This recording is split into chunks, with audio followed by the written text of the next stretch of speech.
Pod Mortem would like to thank Original Cinematic for sponsoring this week's episode. Original Cinematic is an independent production company that has made it their mission to create, produce, and promote films that are inclusive, honor women, promote the LGBTQIA+ community, and provide prominent positions and roles to POC actors and filmmakers, and promote the films of marginalized and underrepresented populations. These are all things that are extremely important to our podcast as well. Original Cinematic is currently accepting scripts and treatments. Both William and Xxena Rush are available via email or Zoom to discuss writing and provide input and resources to all aspiring writers, free of charge. Their information will be made available in the show notes. There may be delays due to a hectic schedule and all projects being read on a first-come, first-served basis, but everything will be read and responded to. William Rush has individually produced numerous projects, including Pack is Here, Before, The Cottage, The Winemaker, and Day by Day. Their multi-award-winning film Group premiered and was celebrated at multiple film festivals as well as screenings, both in person and via Zoom, that were made graciously available to us and our patrons. Original Cinematic has many exciting projects on the horizon. Their next film, Immersion, has been completed. The award-winning Sweetener is in development, Fetish begins shooting in September, and Encore will begin next spring. Their documentary Women in Conversation is slated for a September release, and we are looking forward to each and every one of them. It is truly an honor to partner with Original Cinematic, and we can't thank them enough for their contribution to our show. And now, back to our regularly scheduled program.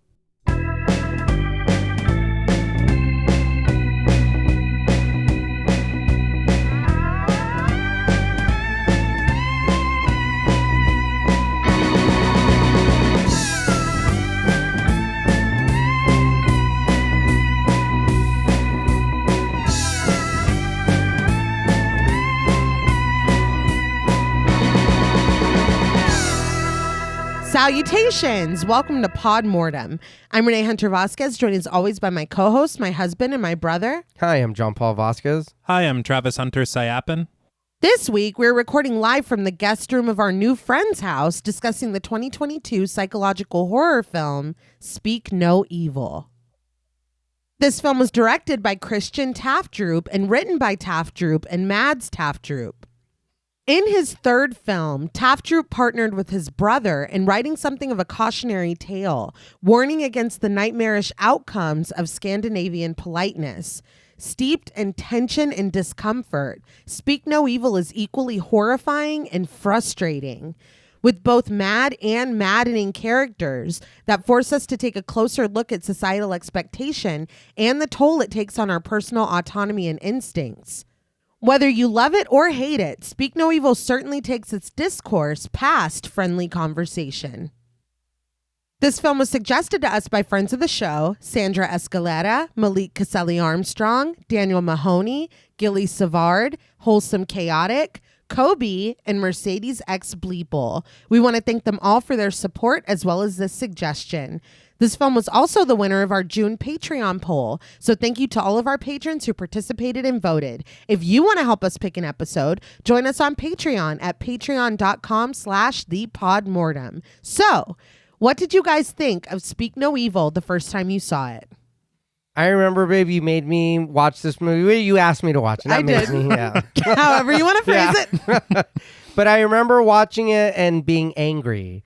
I remember really liking it and just I couldn't believe some of the stuff and choices that go on in the movie.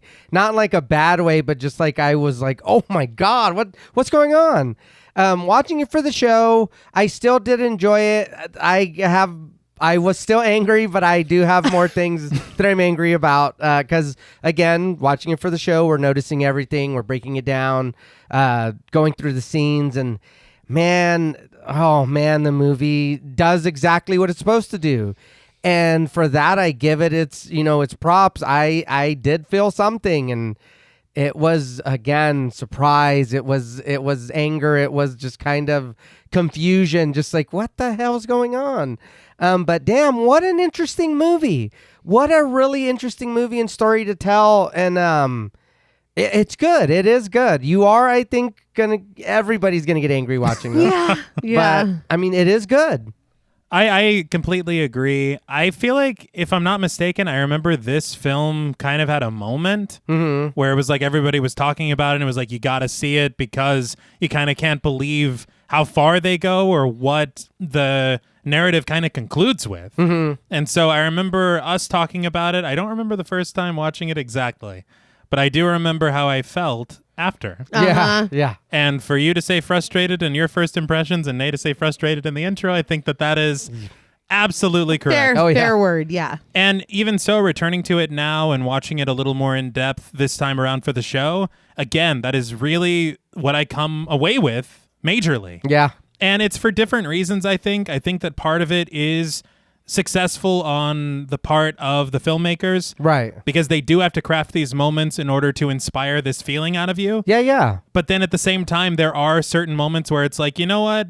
Even, putting yourself in that situation, sometimes you're like, well, shit, I don't know what I would do. But then others, you're like, okay, there's no fucking way I would do that. Yeah. And it kind of tests the limit of believability sometimes. Right. Which can kind of get frustrating in a different way. But as a film as a whole, I think that there is a lot of really good stuff here. Yeah. The characters, as maddening as they are very well performed. Yes. Yeah. The actors are fantastic in this. And there are moments where I think, honestly, and we'll talk about it later, we talked about it off mic even, there is one character that I believe I hated more than I've hated a character in a very long time. Oh, yeah. Oh, I was telling your sister when I was watching it, I was texting her, she was at work, and I noticed after a while, I was like, this is just me just sending her blocks of text about how much I feel. Yeah. Just furious. Yeah. And it is, and it only gets worse the more it goes on. And the higher the stakes get, the more angry you are. Yeah. But I don't know. I think that the film is shot very well. There's some very beautiful shot compositions. The camera work might not, be anything to write home about, but I think that the way that they frame some things is pretty beautiful sometimes. Yeah. And some of that could be down to where they're filming. True, yeah. Because these landscapes are gorgeous. Yeah. But I also think that the music is very interesting to me. It is. I don't know how I feel about it sometimes because, you know what it is? The music is great.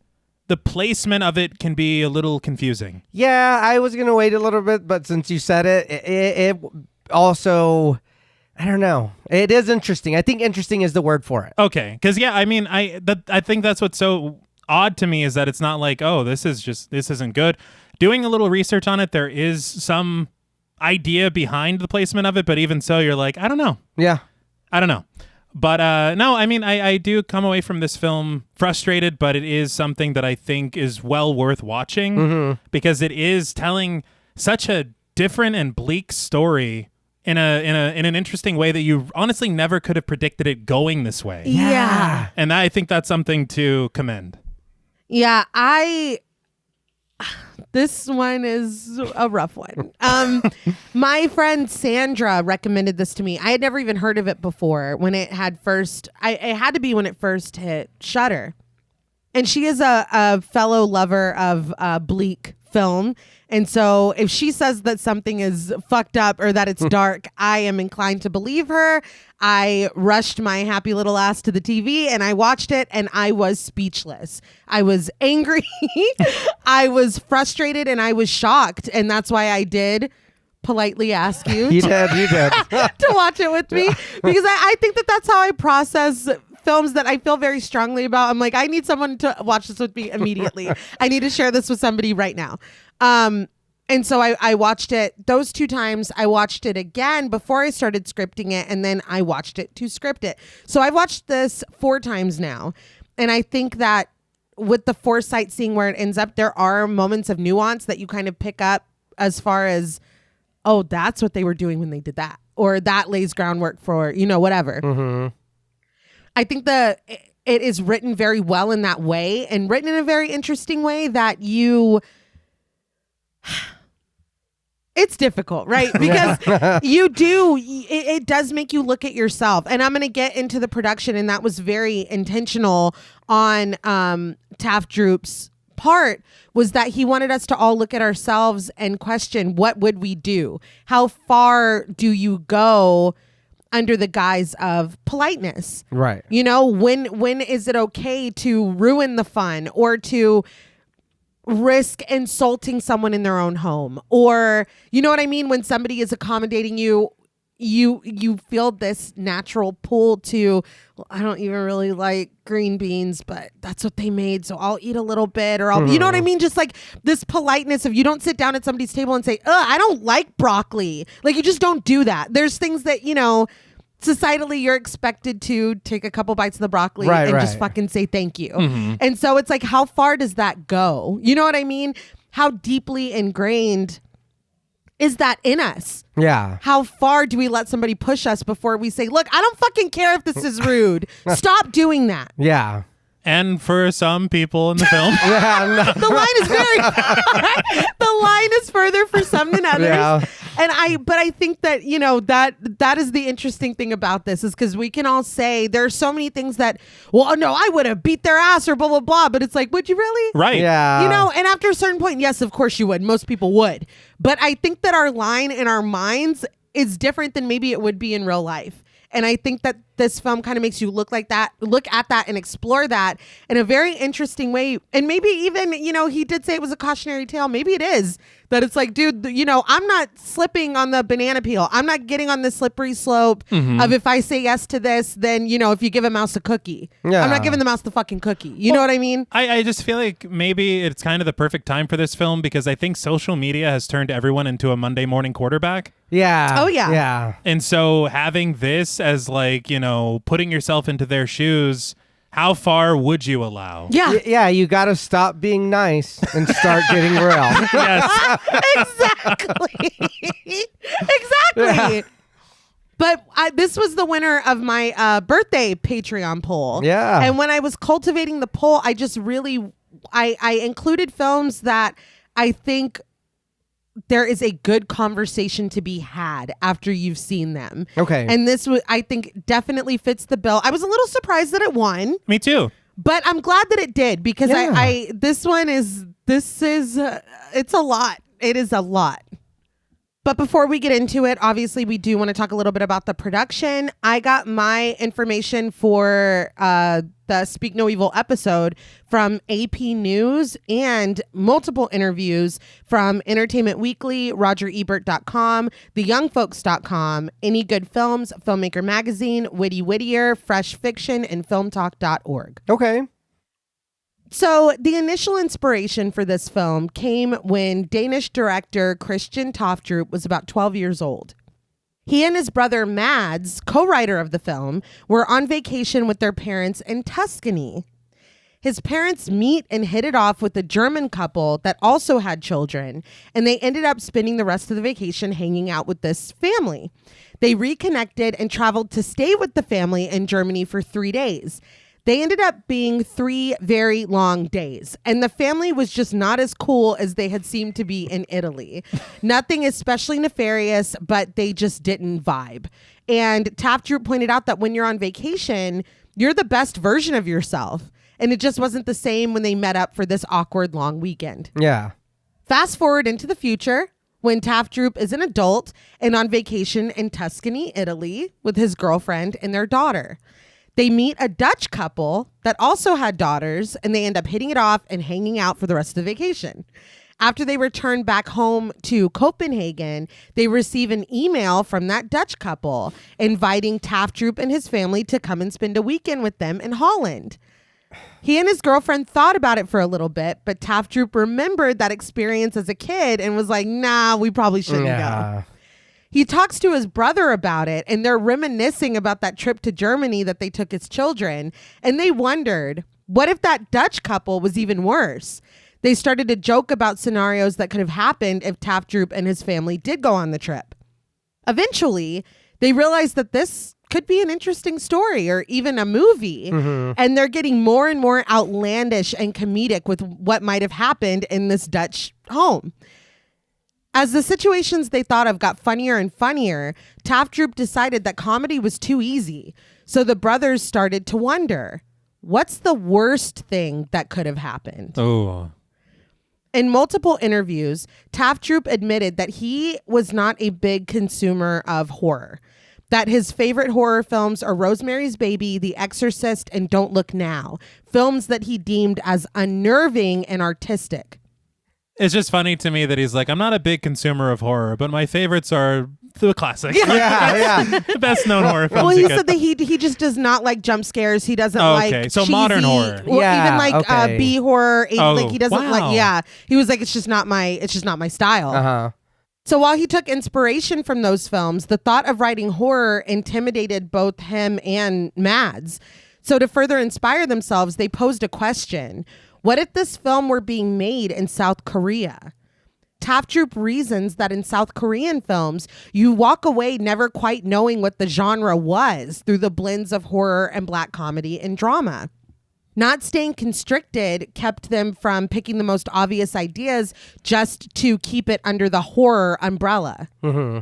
He cited other films, specifically Midsummer, where he wondered if this was horror or farce. And Tafdrup said that he liked, as he was watching it, not really knowing what the intent was. Okay. He wanted to do something like that, and he wanted to make sure that the film had something to say. He and Mads shook hands and decided that they were going to make the most disturbing film in Danish cinema. That's kind of a big bar. Yeah. The story went through several evolutions with a lot of jump scares. They were eventually cut because they simply didn't fit the tone that he wanted. There were supernatural elements written at first, but Tafdrup cut them as well. He decided that what really scared him was not vampires or ghosts, but other human beings and himself. Yeah. He said that he had to take a very honest look at himself and try to figure out what he would do in a dangerous situation. Having never been in anything that he considered life or death, no one had violently attacked him or tried to kill him. He really had to think about this. And he realized to his own horror that in a situation like that, he would probably freeze. He said that he was ashamed of this fact, but looked at the other men in his life and felt like it would be true for them as well. He thought of a trip that he had taken to Marrakesh where he encountered a group of teenage boys that were following him down the street and throwing things at him. His natural instinct is exactly what he did. He smiled at the teenage boys and was polite and tried to be friendly with them to get them to stop.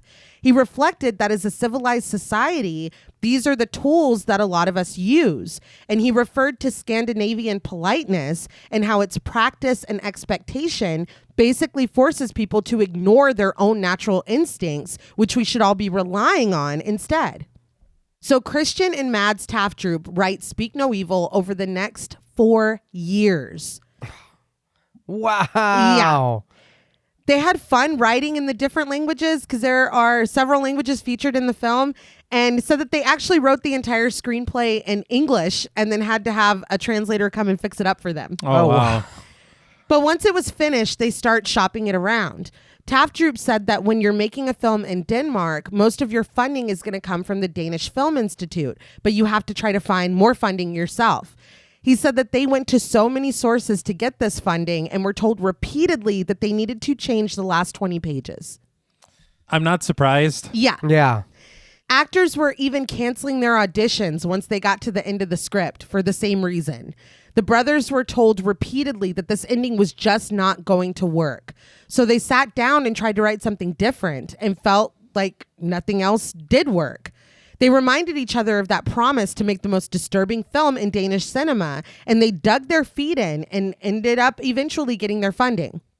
They filmed Speak No Evil during the COVID-19 pandemic, and because of the pandemic, production was shut down 4 times.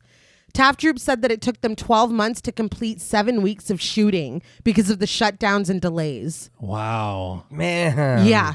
There was a time where he didn't even think they were going to be able to finish the film. The child actors were getting older, so he was worried about the continuity of what they looked like. The house that they were filming in had to be torn down. Some of the actors were afraid to travel because of COVID. They had to shoot during the summer and make it look like it was still winter. But despite all of the difficulties and hardships, they made their film. I know you, of course, kind of have no choice when you have people funding and backing you, but that just shows the dedication to this idea that they have. Yeah. Because, I mean, it's when actors start dropping out. Yeah. It's like, dude, I would be like, maybe we've gone too far. Like, I would worry about my what I had written. You know what I mean? I think, you could either go one of two ways. It's like that or We just haven't found the right person yet. Exactly. Yeah. They'll get it. Yeah, and they did. Speak No Evil would premiere at Sundance Film Festival in January of 2022. The brothers were beyond excited, but would ultimately be devastated when the in-person screenings were canceled due to the Omicron surge. But albeit not in person, Speak No Evil did premiere at the midnight section and would create quite the buzz. Tafdrup said that he would go to screenings all around the world and was amazed by the different reception depending on which country he was in. He said that in Germany, the audience was angry and yelling at the screen at times, and he was told by several of the attendees that he should be ashamed for having made the film. Wow. They were furious. The first part I got. Yeah. And they jumped him out. Yeah, it's like, hey, calm down. But in South Korea, he said that the audience watched in complete silence and the feedback was overwhelmingly positive. He said that he was grateful for both reactions because the film made people feel something. And he came to understand that what he viewed as this very specific cultural problem he had with Scandinavian politeness might be more human and universal than he had realized. The film had a very limited theatrical run, but once Speak No Evil dropped on Shudder in September of 2022, it allowed more of us in on this conversation. Tafdrup said that almost immediately he was contacted by Blumhouse to do an American remake. He was asked in one meeting if he would consider directing it before swiftly being told that they advised against him directing it. Oh, okay. Oh, I thought you were going to say, but they told him you only have $10,000. Yeah. This is Blumhouse. Yeah, let's be clear. Here's a straw and a stick. Do it. Yeah. But that was fine with Tafdrup, and the remake would release in September of 2024, adapted and directed by James Watkins, with the Tafdrup brothers' involvement being limited to having just written the original story. But as I said in my intro, whether you love or hate this film, it begs self-reflection. And as Tafdrup intimated, maybe part of the anger you feel when watching the film is a kind of self-indictment. Maybe. Yeah. Maybe doing not. Yeah. Some heavy lifting. But let's see if we can find the line of societal expectation today when we speak on the evils of Speak No Evil. Yeah. Now, before we befriend this film, we would like to issue a warning for spoilers. Pod Mortem is a very in-depth podcast, and in thoroughly discussing horror films, we have no choice but to spoil a thing or two. If you don't wish to be spoiled, please go watch the film, then come back and enjoy the show. If you've already seen the film or don't care about spoilers, then let's be polite. After the opening credits, the title appears in the middle of the black screen. Small, subtle, polite. Speak No Evil. A tense score rises, and we are plunged into a different darkness. Weak headlights, the only thing slicing a piece of dim light from the black. The tense music grows overtly ominous as we continue to travel down this road, the headlights catching the overgrown grass during a turn. Lines of trees flank the road, and finally, the vehicle comes to a stop. Two people get out, one from the driver's seat and one from the passenger, and they open the door to the back seat and the trunk to unload as the score swells darkly. As ominous as this felt, I almost thought this was going to be a scene that takes place later in the film, and then we go back in time. Oh, okay. It's like you're probably wondering how we got here. Yeah. Yeah, but for this to just be the arrival, it was like, oh, okay. Yeah. The music is already kind of like something bad is happening. Mm-hmm. Yeah, and the score does that a lot. Yeah. And I think that it's interesting. Sometimes it's interesting. Oh, I would say most of the time it's interesting. I think it is done quite a bit. Yes. I had watched this interview with Soon Kolster, the composer of the film. It was with the podcast, One of My Stories. And firstly, very interestingly, Kolster not only worked with Tafdrup on his two previous features, but they actually grew up together. That's cool. Okay. That's really cool. So I wonder if he was like, dude, there was this German couple and their kid, and Right. like, maybe he knew all the way back then. Who knows? But he had said that whenever they were talking about putting together the score for this film, there was this idea that Tafdrup had of conveying a mythology and using the music to make it seem larger than life in a way. I can totally see that. Yeah. And there is one composition that comes up later that I'll talk about later, but just as a way to discuss the music on the whole, they said that they were trying to make the film feel like a Greek tragedy. Okay. And have the music almost be as if it's the chorus who is warning you and telling you of something foreboding that is going to happen. Okay. I have something that I can piggyback, but I can't yet. Okay. But something that Tafdrup said as well. Okay. And I think this moment, you feel it completely. Yeah. But I think that there are some times that it's like, I don't know that I would put that there. Exactly. Yeah. But if that's what you're trying to convey, then yeah, you would. Mm-hmm. Yeah. Suddenly, we are bathed in the brightness of day.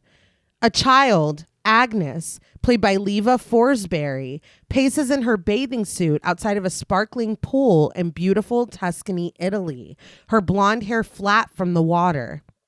After a moment, she jumps back into the clear blue water.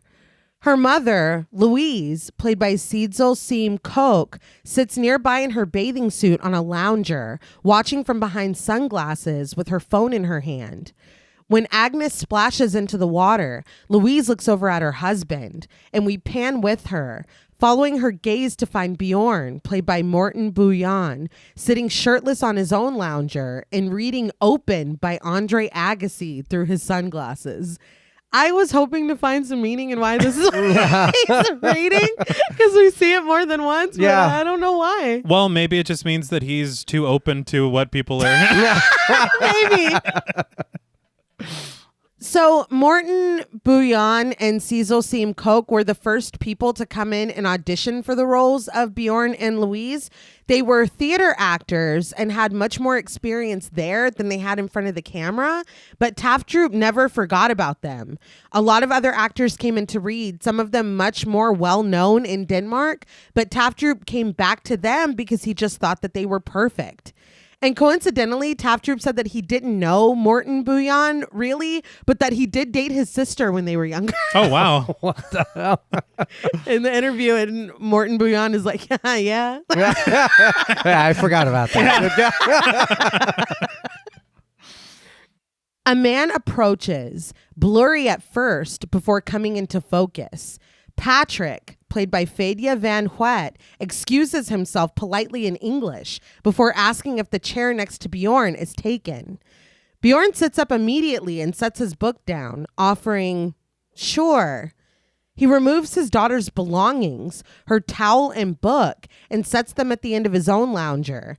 The chair that was not free, now available. Patrick thanks him, and Bjorn assures him that he's welcome. This is, I guess, the first example. Uh-huh. Because that is so wild. I didn't even consider it, but that was his daughter's lounger. Yes. It is, but if I can see both sides. If she's swimming, she's not using it. And you can have mine when you come out. Yeah. But then it's like, she was using her stuff is there. You see it there. I think that's my thing, is that if I saw the stuff there, I would not ask if it was taken. I would assume that it was. Mm-hmm. So it feels like pushing a boundary. Right. But even that, though, could you be like, oh, I am taking up this chair? Right. You know no, what I mean? I don't. So it's weird. I would do the same thing. I'd be like, oh, no, it's fine. Go ahead and take it. And like you said, she can just sit in mine when she's done. It's not that big of a deal. You know what I mean? Yeah, but when it's Adult Swim and she's like, Dad, what the hell? We cut to Patrick, standing in front of the lounger across the pool now as he takes off his open shirt.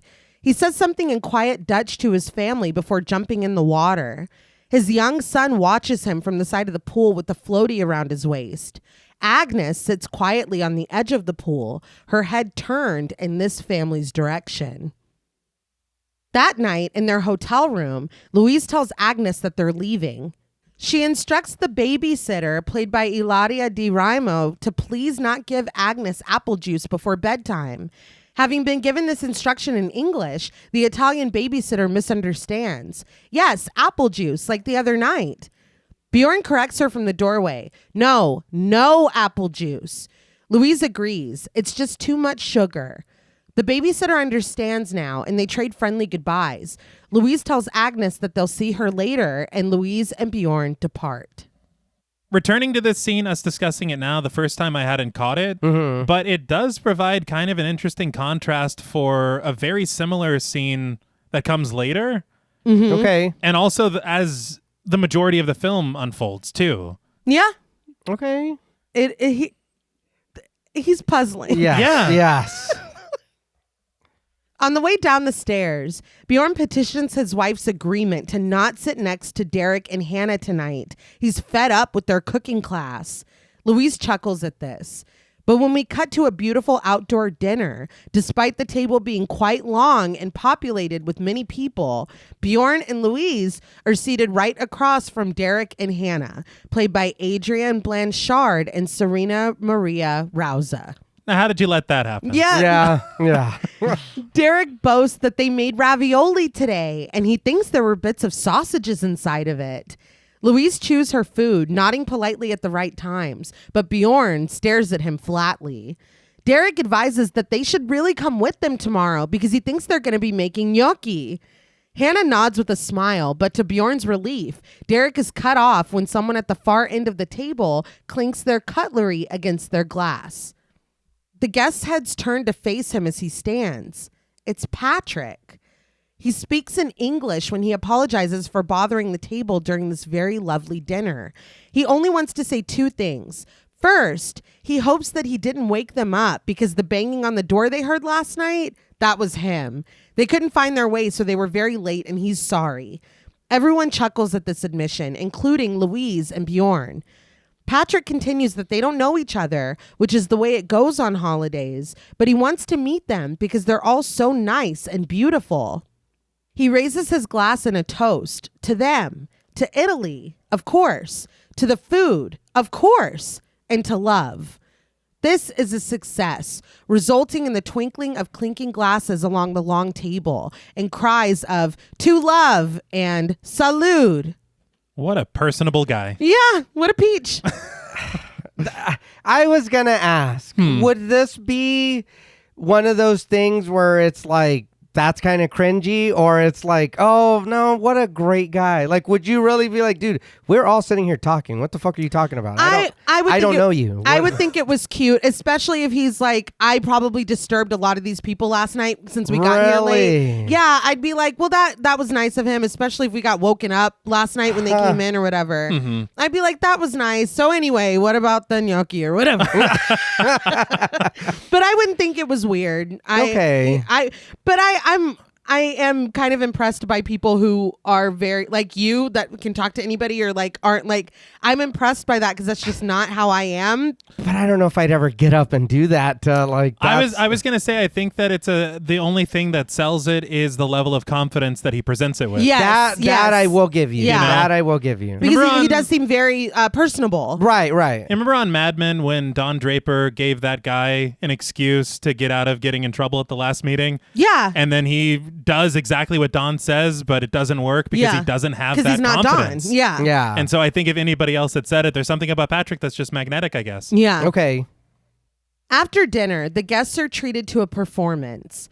Opera singers, played by Alessio Barni, Ilaria Kasai, and Martina Barreca, dazzle as they sing with the accompaniment of a lute player, played by Andrea Benucci. Louise lifts her phone to take a picture before setting it back down. Someone behind them takes multiple snapshots, the flash exploding behind Bjorn and Louise. But Bjorn is moved to tears by the music. His eyes brim, threatening to overfill when he catches sight of Patrick, who sits in a row in front of them with his arm around the back of his wife's chair.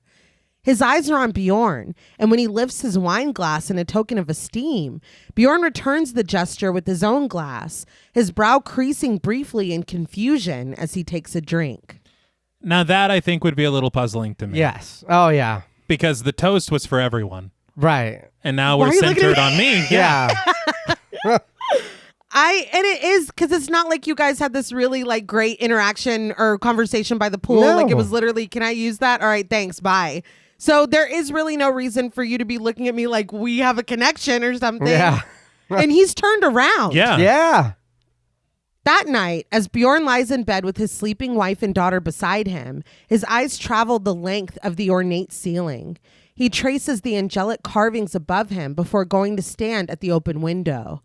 We press in on Bjorn as he stares into the night, the insects chirping loudly. He looks a little confused when he sees someone standing down there, shadowed in an archway, looking up at his window. It's Patrick. Bjorn averts his eyes, and when he looks back out the window, there's no one there. See, what the hell was that? So now the toast wasn't weird, but now it's getting weird. Yeah. Now it's getting weird. Yeah. That's 3 things in a row. Well, maybe he's just like a casual phantom who hunts this. Yeah. Maybe Patrick's not real. Yeah.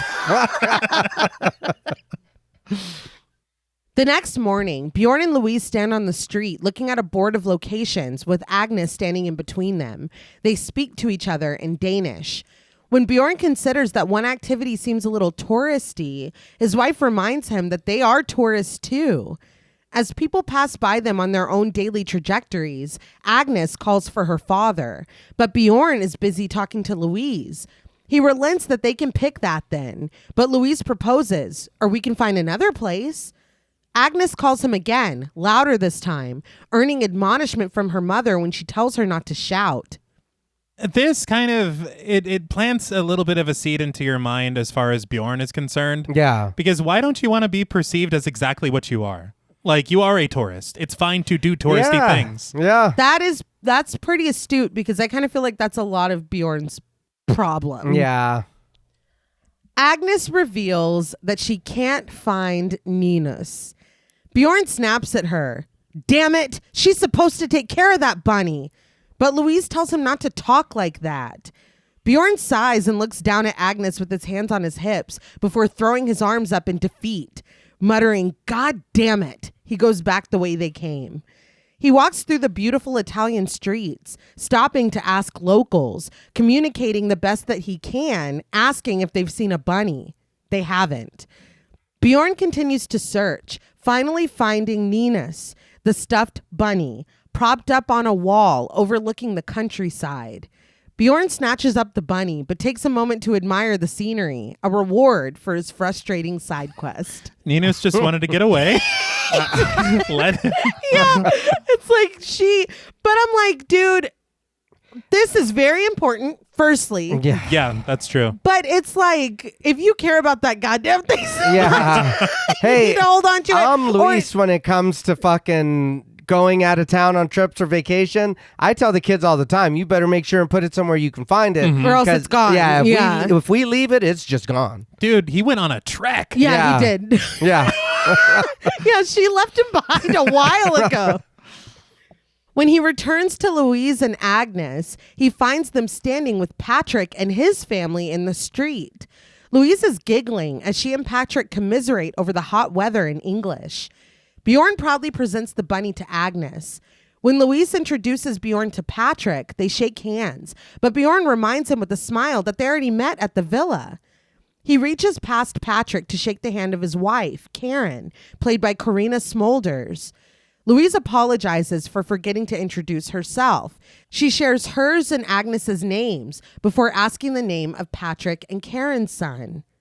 Abel, played by Marius Damslev, stands in front of his mother with his head lowered, leaving the question of his name unanswered when Louise asks him. Patrick explains that Abel has some difficulty speaking, so if he feels any pressure, he gets a little insecure. But Louise assures the family that there's no pressure at all. Karen changes the subject by lowering her eyes to Agnes's bunny and asking, "And who is this?" At the insistence of her mother, Agnes shares her bunny's name, Ninus. Stroking her daughter's blonde hair, Louise shares that Agnes lost him, so Bjorn went to find him. Patrick is taken aback when he looks at Bjorn. "You went to find the rabbit?" Bjorn says that he did, and Patrick decides that that's very heroic of him. Bjorn laughs loudly at this as he thanks the other father, but Patrick insists that he's serious. He nods. Respect. No. I'm sorry. Yeah. No, No? right? No. Look, I'm gonna be honest. I'd be like, "Are you fucking patronizing me?" Like, Seriously. what the hell? He's And looking at him with admiration. But I didn't sew Still, a new rabbit. Yeah, no shit. You know? Yeah, bro, I found the toy. Right. Chill out. Like, we paid $10 for that thing.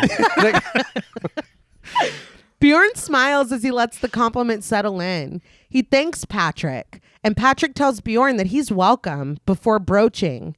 Have you guys had lunch yet?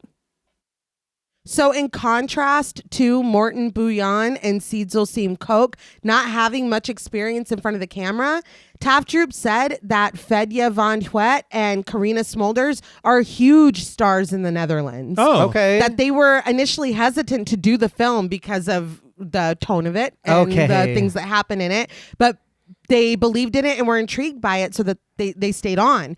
But something interesting that I also learned, they are married in real life. No way. Isn't that cool? Yeah.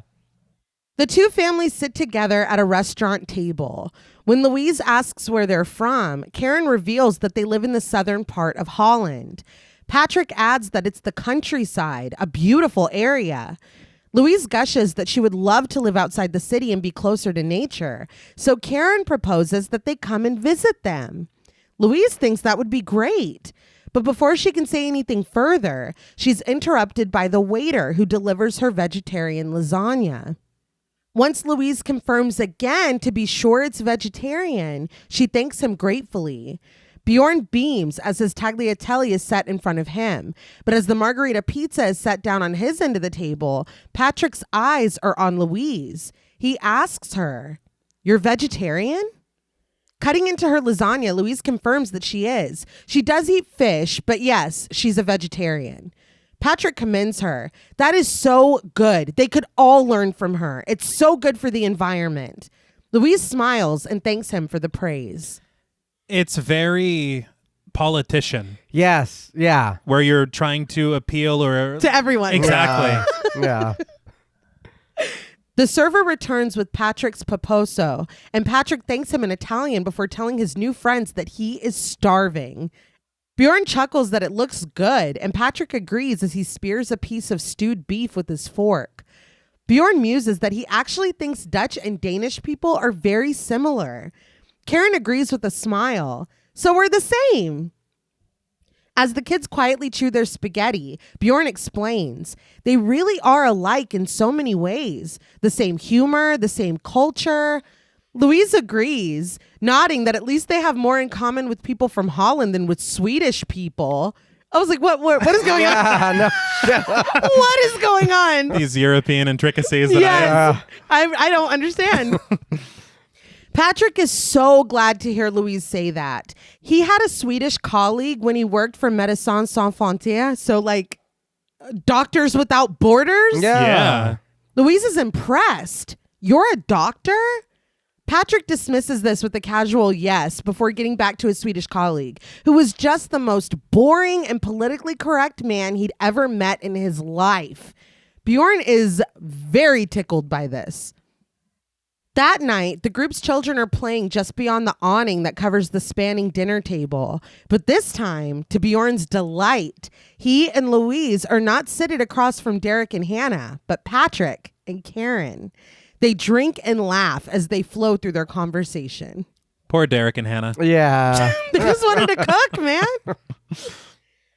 So with all the troubles during production of them having to rearrange their schedules and the shooting being delayed and everything, they ended up filming all the scenes in Italy last when they were supposed to be filmed first. Okay. So I think that it's interesting that everything that these actors go through together that we see in this film, they already did.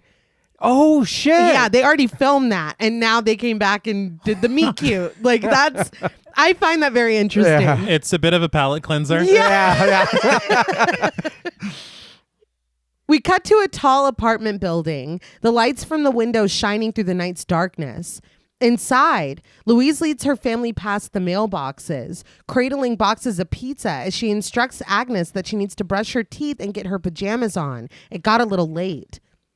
The two step off screen, playfully bickering about who gets to push the call button for the elevator. But Bjorn steps back over to the mailboxes and retrieves a stack of letters from inside. He flips through them, but stops to linger on a postcard. Later, Bjorn lies in his daughter's bed, reading her a pretty dark bedtime story. Yeah, what the hell? So he says, the duck grabbed her hair with his beak and pulled her down in the dam, and she drowned. The kids went home happy, and if they aren't dead, they're probably still alive. And he's like, Yeah. Well, I mean, yeah. He liked it. I guess a girl is being murdered, or a child, or a duck by a duck. Yeah, which is kind of crazy. Yeah. Yeah. I don't know what story that was, but I should probably look into that. Yeah. Well, I mean, we know the origins of a lot of the fairy tales that we know. Extremely dark. That is true. But once he closes the book, he smacks a kiss on the top of Agnes's head and tells her goodnight. When she asks if he can leave the light on, he tells her of course. She gets comfortable, hugging Ninus as she and her father tell each other goodnight. Bedtime duties fulfilled. Bjorn finds Louise on the couch in the living room, looking at her phone under a low lamp. He brings the postcard over and tells her to look at what they got. Louise smiles at the picture on the front, but Bjorn tells her to turn it over. She chuckles in disbelief before reading the note out loud. Dear Louise, Bjorn, and Agnes, how are you? We were just talking the other day about how nice it was spending time with you during the summer. And even though it's been a while, we would love to invite you to come visit us. What do you say? A weekend in the Dutch countryside? Food, wine, and long walks.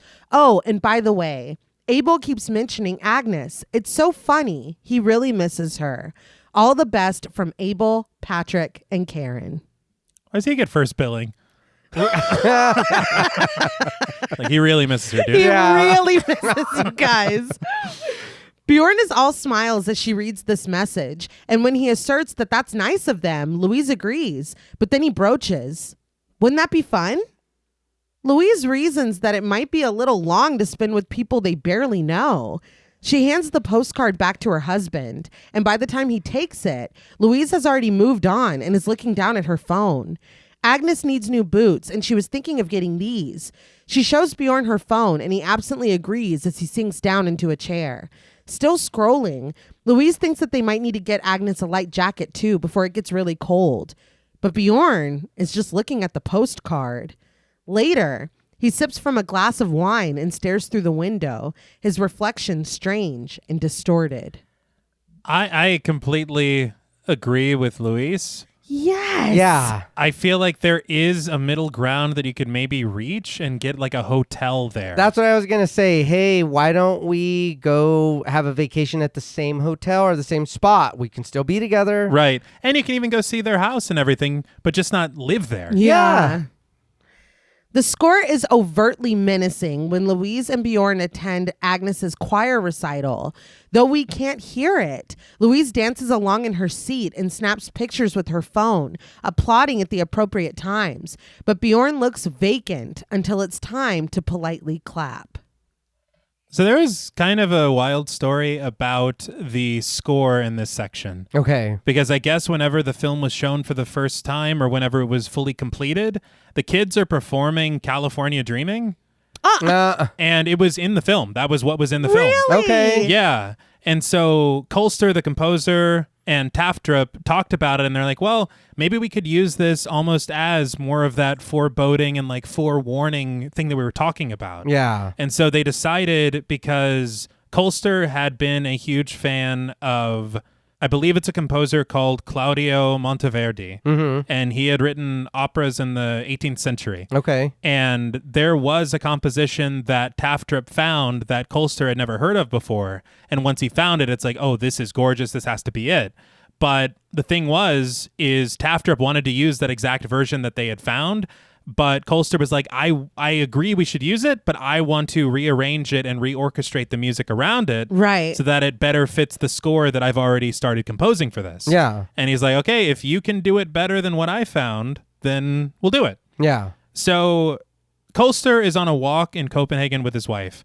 And on this walk, he just overhears a woman singing on the street. And her voice is so gorgeous that he goes and finds her and waits for her song to be finished. He gives her some money in her hat, and he's like, I need your phone number. And his girlfriend was like, what? But as it turns out, his girlfriend used to work with this singer at a cafe. Okay. What the hell? Yes. And so she recognized her and they had this big conversation or whatever. But that's how she came to sing this section of this opera for this score for Colster. And Tafdrup is like, yeah, you've made it better. Yeah. And so that's how this version ends up in the film at all. That's wild. Yeah. The creeping score continues when they're in their apartment with their friends, Jonas and Fee, played by Jesper DuPont and Leah Bastrop-Rana. The sound returns to us when the four of them sit down to dinner, and Louise instructs them that they're supposed to eat with their fingers. She laughs that they have plenty of time and plenty of napkins. Fee compliments that the food Louise prepared looks so good, but Bjorn blurts that they got an invitation from some people they met in Tuscany this summer to come and visit them. We know it has been on his mind. Oh, yeah. He was dying to get someone else to get an outside opinion on this. I was just begging for him to say their names are Karen and Patrick. What's her name? Whatever it is. And if anything happens. Yeah. When Jonas asks if they're nice, Bjorn smiles that they are. Louise agrees that they're very nice, and he's a doctor. Bjorn says that they're still deciding on if they should go. Louise points out that they've already flown twice this year, and Bjorn eyes her. Fee asks where they're from, and when Bjorn tells them Holland, Jonas reasons that they could just drive. It's like an 8-hour drive. Fee adds that she thinks Jonas has done it in 7. But as they speak, our view is of Bjorn, who is grateful to take this information in. He decides, well, that's nothing. When Jonas insists that Bjorn and Louise could easily make that drive, he goes, exactly. They could even drive at night. Jonas thinks that it's always nice to have friends abroad. Louise is taking a drink from her wine and nodding along when Bjorn insists that it might be impolite of them to decline. Plus, they had so much fun with them, and they have a little boy the same age as Agnes. He looks at Louise like, huh? You will never run into these people again. Yeah. You know? Yeah. Yeah, and you're worried about Exactly. it being impolite. Louise rolls her eyes. I guess. Maybe. Everyone laughs and Jonas smiles. What's the worst that could happen? Bjorn beams. Exactly. No. Yeah. No. First of all, you never ask that. You never ask that. Would that be, if JP had said that, would you be like, trips off? I would be like, well, don't say that. Yeah. But I would never take this trip. Oh, no. I would never take this trip. I am like, again, I've said this before, I'm like a house cat. I take a minute to warm up to people, and we had a lot of fun. If anything, we would need to correspond long distance for a while, and then it would be that kind of a thing. Oh, we'll get a hotel, and maybe we can all go to Disneyland Holland or whatever. Yeah. But I'm not, I don't know. Why does that have to be on their home turf? Because we're going to visit them. Oh, you're right. But we're not staying in your house. Right, No. right. We're staying at the Magic Castle. We're staying. Yeah. Yes, we're staying with Mickey over here. But you know what I mean? Yes. We Yeah. spent, I guess, 2, 3 Yeah, that's really, not... really cool days together. We hit it off. I'm not traveling 8 hours to come and stay with you for days. That's just not me. I just would not do that. No. And I mean, 8 hours is a long drive, but if you're worried or you know what I mean about the drive, it's like, okay, well then we'll just ask them, meet us halfway. Yeah. Right. You know what yeah. I mean? Or we could, we met at another location. We were both on vacation. Yeah. Maybe something closer. If we don't want to, take another plane, whatever. I think I would feel a little guilty and be a little swayed because this clearly means so much to her husband.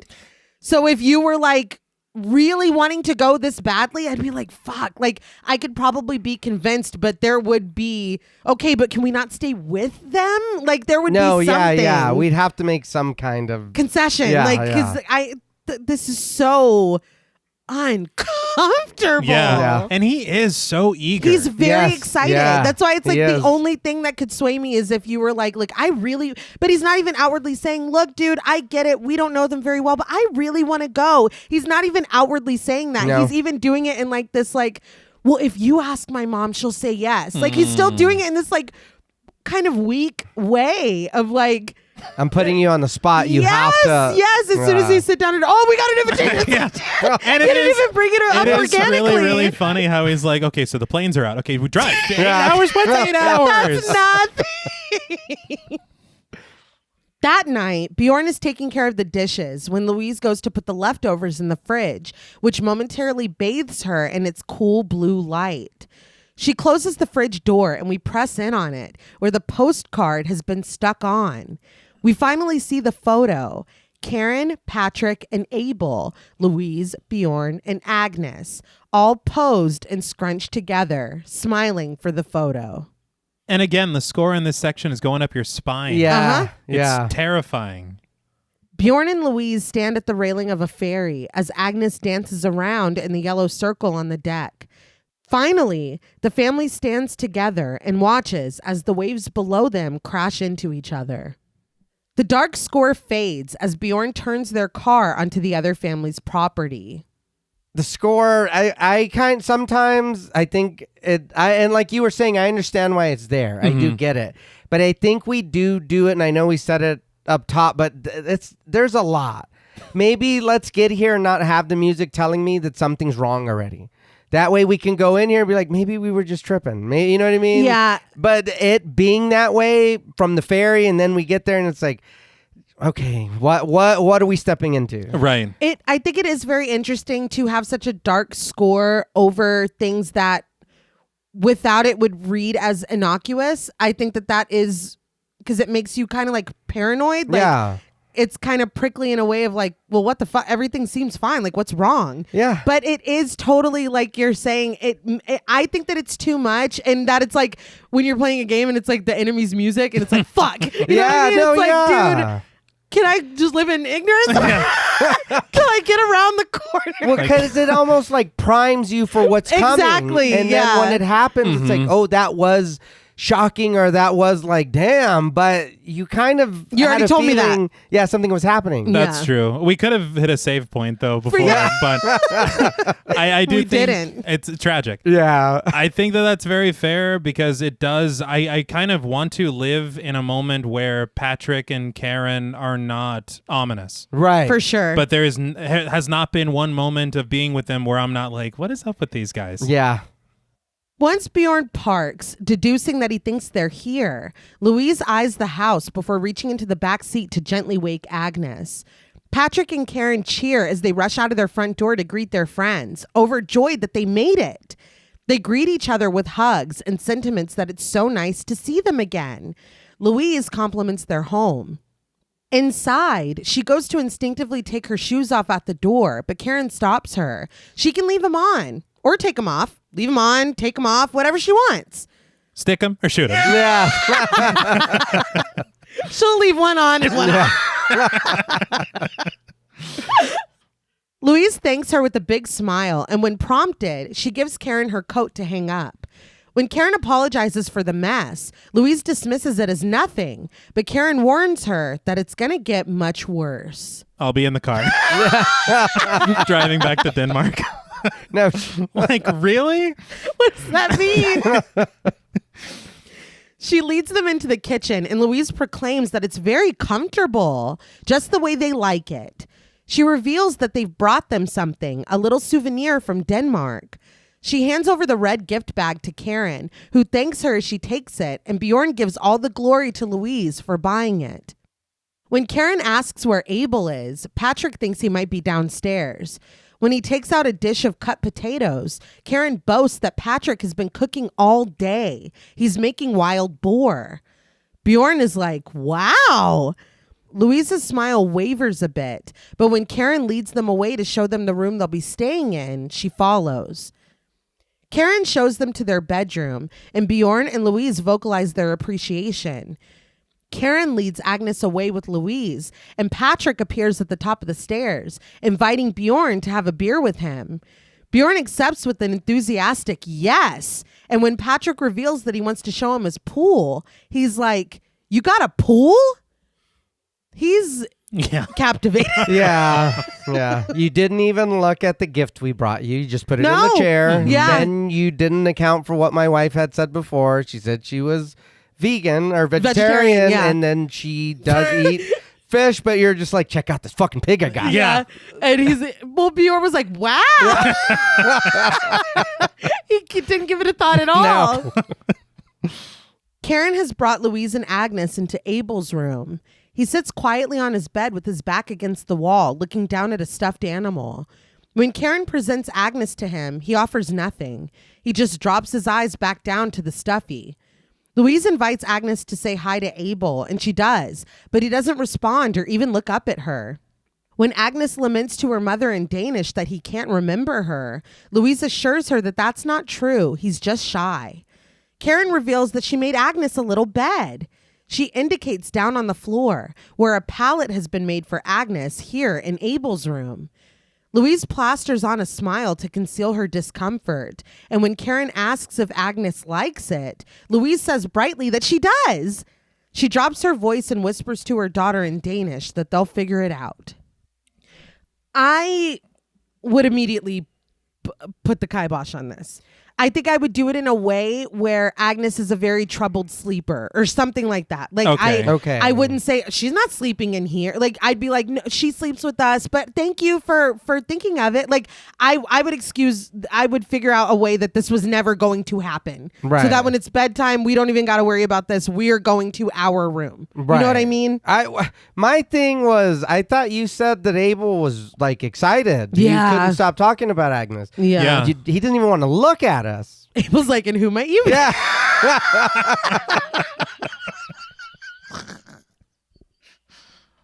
That night, as the kids sit quietly in the living room, the adults stand around the kitchen table. Realizing that she forgot about their gift, Karen takes it out of the bag and is like, wow, it's coffee cups. That's sweet. But the energy is very, an avocado. Yeah. Thanks. She's confused by the mermaid on the mug, but Louise explains that it's something that represents Denmark very well. Patrick understands. It's the Little Mermaid. He's heard that it's quite small and disappointing, but Bjorn laughs and counters good-naturedly that there are actually some anecdotes about it that are really nice. So I would not know this at all about The Little Mermaid, the original story. Okay. If I hadn't made an audiobook for Jules for their birthday reading this. Mm-hmm. But in the original story, because of course it's much darker than what we've, seen through Disney. Right. But when the mermaid makes a deal with the sea witch to gain her legs to walk on land, she has to exchange something for it. And that's her tongue. Okay. Interesting. Huh. And so... Right. Interesting. Huh. And I believe Hans Christian Andersen is a Danish writer. And so Right. you connect it to... It's a very smart thing to use. Yeah. Patrick gets back to work carving the wild boar and muses. You know what else is really nice? He slices off a piece of meat and addresses Louise. This is for you. He holds it up on the end of his carving fork. Louise chuckles and politely refuses, but Patrick insists. It's his favorite part of the roast. It's delicious, crispy and soft at the same time. He continues to hold the fork out to her, and when he and Karen have a short exchange in Dutch, Louise abruptly decides, yeah. She takes the fork from Patrick. Bjorn murmurs for her in Danish to just take a small bite, and Louise does just that, sinking her teeth into a small piece of meat that she has already proclaimed she chooses not to consume. When Patrick presses, it's good, right? Louise agrees solemnly, very good. Bjorn is so fucking weak. Yeah, I don't understand. He could have just been like, my wife doesn't want your meat. I'll take it. That's for me. And literally, you sold the hell out of it. Yeah. I wanted it. I'm actually reconsidering. But yeah, if you're clearly she felt pressured. Yes. Yeah. As her partner, you got to be like, oh, no, she's a vegetarian. Yeah. But like you said, I will absolutely Yeah, I'll eat it. Yeah. eat that crispy get soft. Said it's rump roast? Yeah. You're already eating it. Something interesting as well. We see it several times going forward, but Patrick and Karen are addressing each other in Dutch, and Bjorn and Louise don't understand what they're saying. Tafdrup said that he made the decision to not include subtitles here, so we're also in the dark whenever this couple is speaking to each other. We get subtitles for Bjorn and Louise and Agnes, but we don't get them for Patrick and Karen. But he said that what is very interesting is it's innocuous. They're asking what time it is. They're asking when something's going to be ready. But you're already so on edge that it feels nefarious. Right. There is a scene later where it's almost like, are you laughing at me? Are you like, you feel paranoid? Yes. Yeah. And that's wild. They really could just be, Yeah. you know. But I think that there's something so interesting about this because you have both couples doing it and we only get the view into one. But I also wondered, what are Patrick and Karen thinking of these small moments between the other family? Mm-hmm. Yeah. Because even when they're in the room and they're showing this bed, she speaks to her daughter like, don't worry about it, whatever. Yeah. Right in front of her. Yeah. Yeah. Karen's got to be like, what was that about? Yeah. I was saying, look at that beautiful bed. Yeah. Later, Bjorn looks a little lost as he takes the trash bags outside. He looks up at the window to find Louise and Karen washing the dishes. When Karen points him in the direction to set the trash down, Bjorn smiles up at her. The wives stand in one window, while in another, Patrick clears the serving trays from dinner. Bjorn follows where Karen told him to go and sets the garbage down. When he sees a smaller cabin next to the main house, his curiosity gets the better of him and he goes to peek. Shadowing his face with his hands, Bjorn peers in through the windows to find nothing of note, but we can see in the reflection of the glass that Abel has crept up quietly behind him. Bjorn is startled when he turns to see him, and when he tells him hello, the boy just looks up at him quietly. After taking a quick glance around, Abel slowly opens his mouth.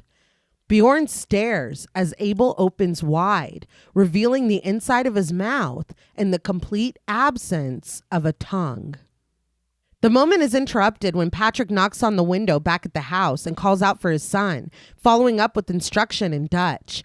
Abel presumably does as he's told, taking off and racing back to the house. Bjorn looks up at the window and offers Patrick a polite wave. This was already a little weird to me. If I'm somewhere, I'm not making my guests throw the trash.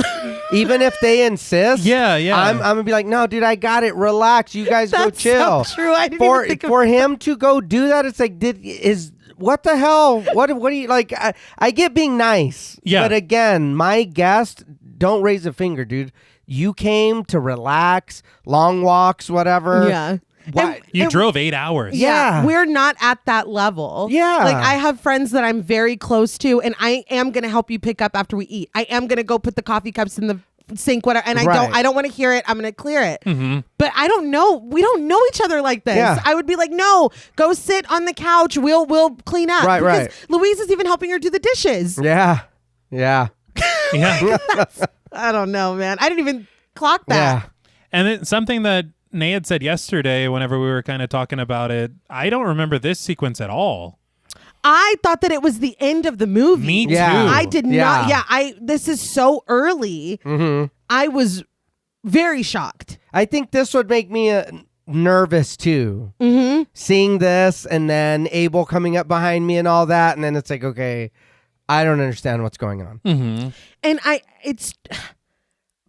you would want to think, oh, he was born this way and that's why he doesn't speak. That's what I would immediately want to assume.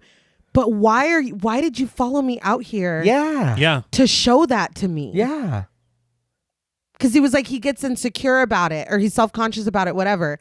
He doesn't seem like he is. Yeah, no. So that would make me like, what are you trying to tell me something? Yeah. because he looked very intense. But later that night, Bjorn, Louise, Patrick, and Karen sit in the living room with wine. Louise laughs that they're lucky they had the GPS. Otherwise, they would have gotten lost like 20 times. Bjorn chuckles that he had it under control, but Louise corrects him. The GPS had. Bjorn asserts, I had. He mutters to his wife in Danish, there was a map in the car, honey. Even just for the sake of conversation, make yourself the idiot for 5 seconds. Literally. It's fun. It's fine. Not in front of Patrick. I am an excellent navigator. When silence fills the space, Patrick chews on a snack and sucks his finger, breaking it. We had the silence, not his finger. Yeah. Say, oh, It's like, damn, must have tasted really good. Thought it was the boar. Yeah, still got some boar juice on there. I wrote that a little odd. He decides that it's frightening sometimes how we lose our ability to find our way through life because we hand the responsibility over to technology. Bjorn nods that is so true. Patrick continues that people nowadays don't even know how to read a map. Bjorn scoffs and admits that driving in a car like that with GPS and all the modern things, he just wants to turn it off sometimes. But Louise is distracted by Abel's wailing in the next room. Very quickly, Bjorn had just told Louise there was a map in the car. And then Patrick goes, some people don't even know how to read a map. I would be like, do they understand us? Oh, shit. He just said that about a map. That's true. Yeah. Like, we got to be careful, honey. But Yeah. say it in Danish. And Patrick's like, well, there's no need to be careful. Fuck! Louise turns to Karen and asks if Abel is all right, but she assures Louise that he's fine. She sighs that he'll fall asleep in a minute. He just does this sometimes. It's part of his disease. Bjorn broaches gently. Yeah, what is that? Patrick defines it as congenital aglausia. He rubs his wife's feet as he explains that Abel was basically born without a tongue, or with a much smaller tongue than they have. Louise asks if it's painful, but Patrick says no, there's no pain. He just has a hard time making himself understandable. Louise offers that she can understand everything Abel says, and Bjorn offers a smile as Abel continues to sob. So, I mean, at least from what we've seen, Abel has never spoken in front of Louise. No. So this is still just like this like intense politeness of like, oh no, I can understand him just fine. Yeah. He's never even talked in front of you.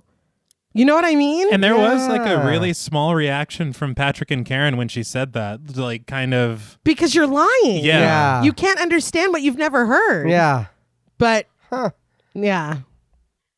That night, Louise is in bed when Bjorn brings their daughter in. When she asks if Agnes slept at all, Bjorn says that she didn't. The little girl takes her place between her parents, clutching onto Ninus as Louise wraps her arms around her. In a whisper, Agnes asks if Bjorn can leave the light on, but he says no. They have to go to sleep now. He switches the light off and gets into bed with his family. Louise promises that Agnes is with mom and dad now. Nothing is going to happen to her. Bjorn agrees as he strokes his daughter's hair that they just have to settle in. He's sure it'll be a nice weekend. The three cuddle in together and go to sleep. I'm sure it will be a nice weekend.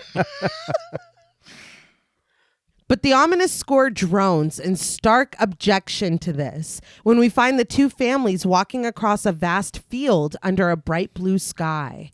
Louise snaps a picture as they approach an old windmill with a small playground set up outside of it. Agnes sits on top of the slide, calling out for her mother, interrupting her conversation with the other adults. Abel sits at the bottom of the slide, blocking Agnes's way down, and it's not until her daughter yells for her again that Louise excuses herself from the conversation. When she walks over to the slide, Agnes explains that Abel won't move and she's trying to slide down. Louise asks gently if Abel can move away because Agnes really wants to try the slide. Abel just blinks up at her innocently as the wind whips through his hair. Louise returns to the adults and casually tells Patrick and Karen that Agnes really wants to try the slide. Is it possible to ask Abel to move away for just a second? Patrick stomps away wordlessly. Louise and Bjorn look after him and turn their attention back to Karen when she apologizes. She is so sorry about this. Louise assures her that it's okay. It's nothing.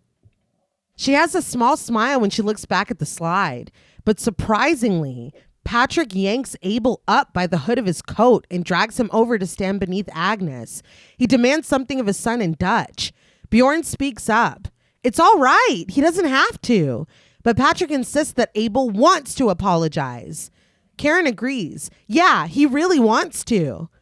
Patrick shakes Abel and demands for him to apologize to Agnes. His eyes downcast. Abel mumbles a quiet, sorry. Satisfied, Patrick ruffles his son's hair and returns to his wife and his friends. Agnes goes down the slide, unfettered. Bjorn is still smiling, but Louise looks uncomfortable when Patrick returns. They are munching on a snack, and Bjorn gushes that he must have the recipe for these. It reminds him of what they call a mazarin tart. He's like, it's a Danish thing. Louise just watches him quietly. I don't understand. That shit was uncomfortable. Yes. Very, yeah. And so they attempted to call out and say, hey, come on. But it only got worse from there. Mm-hmm. Yeah. And Patrick comes back and all Bjorn has to say is how good the cookie is. Yeah. Like, what the hell is going on? Yeah. I understand, when it comes to different people, different parenting styles, etc., and everybody whatever, but there is a thing that is like a line crossed for everyone. Like that Right. that was too much. Yeah. There was no reason for that. And if I'm Louise, I'm feeling some type of way that you are like chill about this. Yeah. Yeah, it's he's that. just like, so anyway. So you're ignoring that? Why? Yeah, that would really bother me. But he's just like, these are delicious. Yeah. Back at the house, Louise calls her husband over and confides in a whisper that she doesn't like being here. Bjorn is like, why not? I'm sorry? I know. She shares that she just doesn't find them pleasant to be around. Bjorn sighs. Okay. But they both turn when Karen enters the room with a happy, hey! She looks between the two of them, and when she asks if she's interrupting, Louise is like, of course not. Karen reveals that she and Patrick want to invite them to dinner tonight. Louise replies that is so nice of them. Karen says that there's a nice restaurant with great local food just up the road, and they wouldn't want them to miss the opportunity while they're here. Bjorn says that it sounds great, and Louise smiles. Once Karen leaves, Louise's eyes flit up to her husband as he mutters in Danish, "She's really unpleasant, huh?" He strides away, offering that there's only a day and a half left. He's sure she'll survive. Firstly, that was... Fuck you, right? Yeah. Fuck you, Yeah. yes. Yeah. It was an interesting choice of words that he used. Oh. But that was... That's, yeah. Can you not feel how uncomfortable it is here? Mm-hmm. And for her to be like, let's go out to dinner tonight. And he's like, look, she's a fucking saint. I know. Yeah, What? forget about the playground. I think my thing, I did feel better hearing that the invitation was for a restaurant, not here. Yes. Okay. Yeah. Let us It's- get out of the house. Yes, Yeah. we'll be in public with other people, and that did make me feel better. Would you leave me there and be like, look, me and Agnes are leaving. If you want to stay here with this family and have the vacation, I will be back whatever day. I probably not at this point. The next thing? Oh. Yeah. Okay. Yeah. Okay. If you want to live here with Patrick and Yeah. Karen, be my fucking guest, dude. Because I think it is that after, you know what I mean? Again, what we're getting into. But I think the more things happen, it's like, dude, if you love this family, hang out. I'm Yeah. gone. Right. That night, Louise fixes Agnes's hair in the living room. Louise has her coat on and is ready to go when she asks her daughter if she's excited to go out. Does she think they'll have anything they like? Agnes offers French fries, and Louise laughs that she does think they'll have French fries. She looks out the window to see a man walking from a van up to the house. She tells her daughter to go get her coat, and Agnes leaves to go get it. Abel comes into the room in his pajamas, and Agnes looks at him confused. Abel isn't going? When the man outside rings the bell, Karen hurries in, proclaiming that he's just in time. She opens the door to greet Muhajid, played by Hisham Yakubi. She greets him warmly and invites him inside as the two talk to each other in Dutch. Louise looks between them, lost, but her smile remains plastered on. When Karen walks away, Muhajid offers an introduction in Dutch, and Louise flattens her hand against her chest to illustrate that she's Louise. But Karen comes back in, correcting that Muhajid doesn't speak any English. Louise asks who he is, and Karen explains simply, he's the babysitter. What?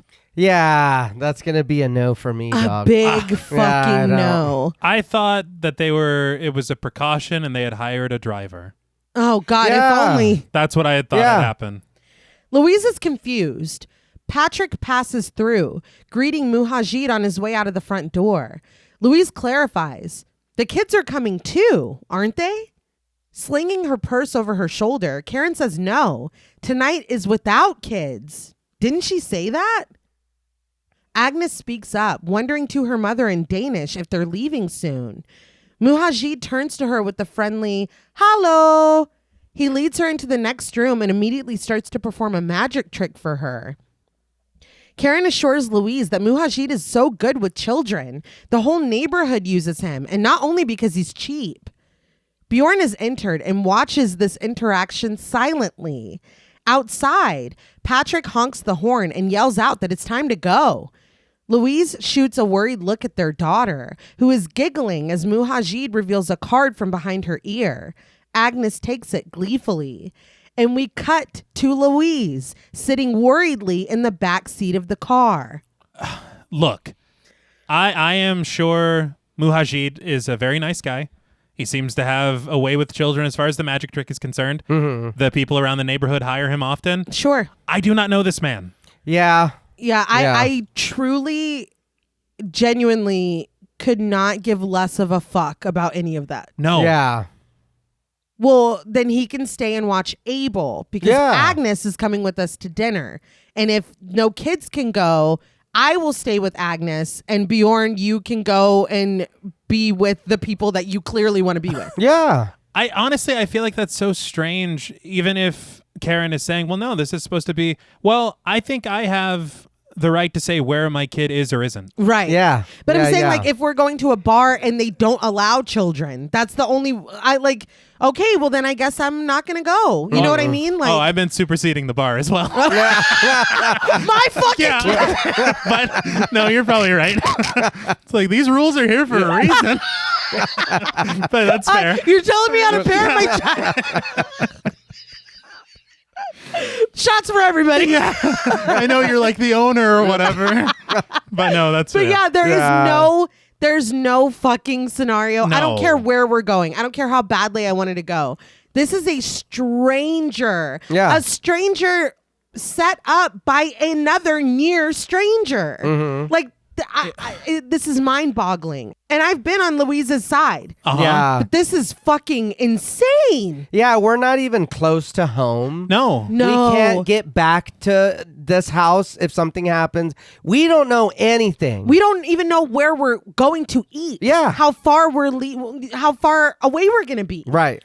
Did they show Agnes smiling before she left to Yeah. kind of give her like a little like, it's all right? No, yeah, she Yeah. was giggling. Because that's not enough. No. And also a matter of, look, I speak Danish. I don't know even what is being said to me. Yeah. Yeah. I'm a child. Yeah, yeah.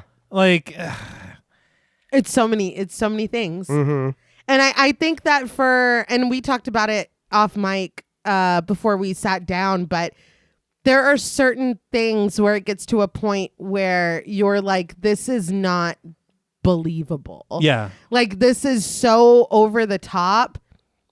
And for me, just as a parent, this is one. Bjorn, I don't fucking count him as having two brain cells to rub together.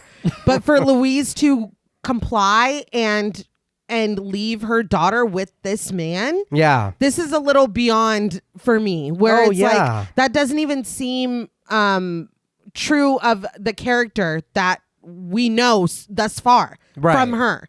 that she would do this. Mm-hmm. So yeah, my jaw was on the floor Oh, yeah. when it cuts to her and she's in the car Yeah. without her daughter. Yeah.